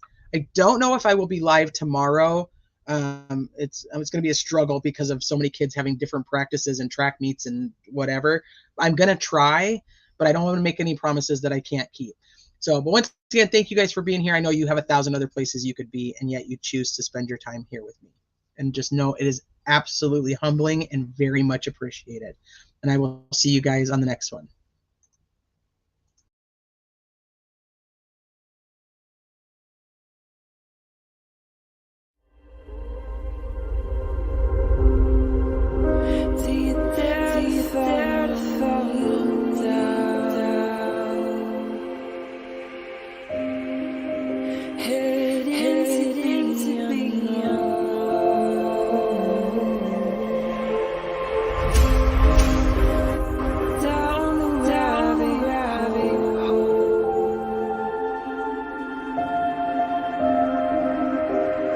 Where it stops.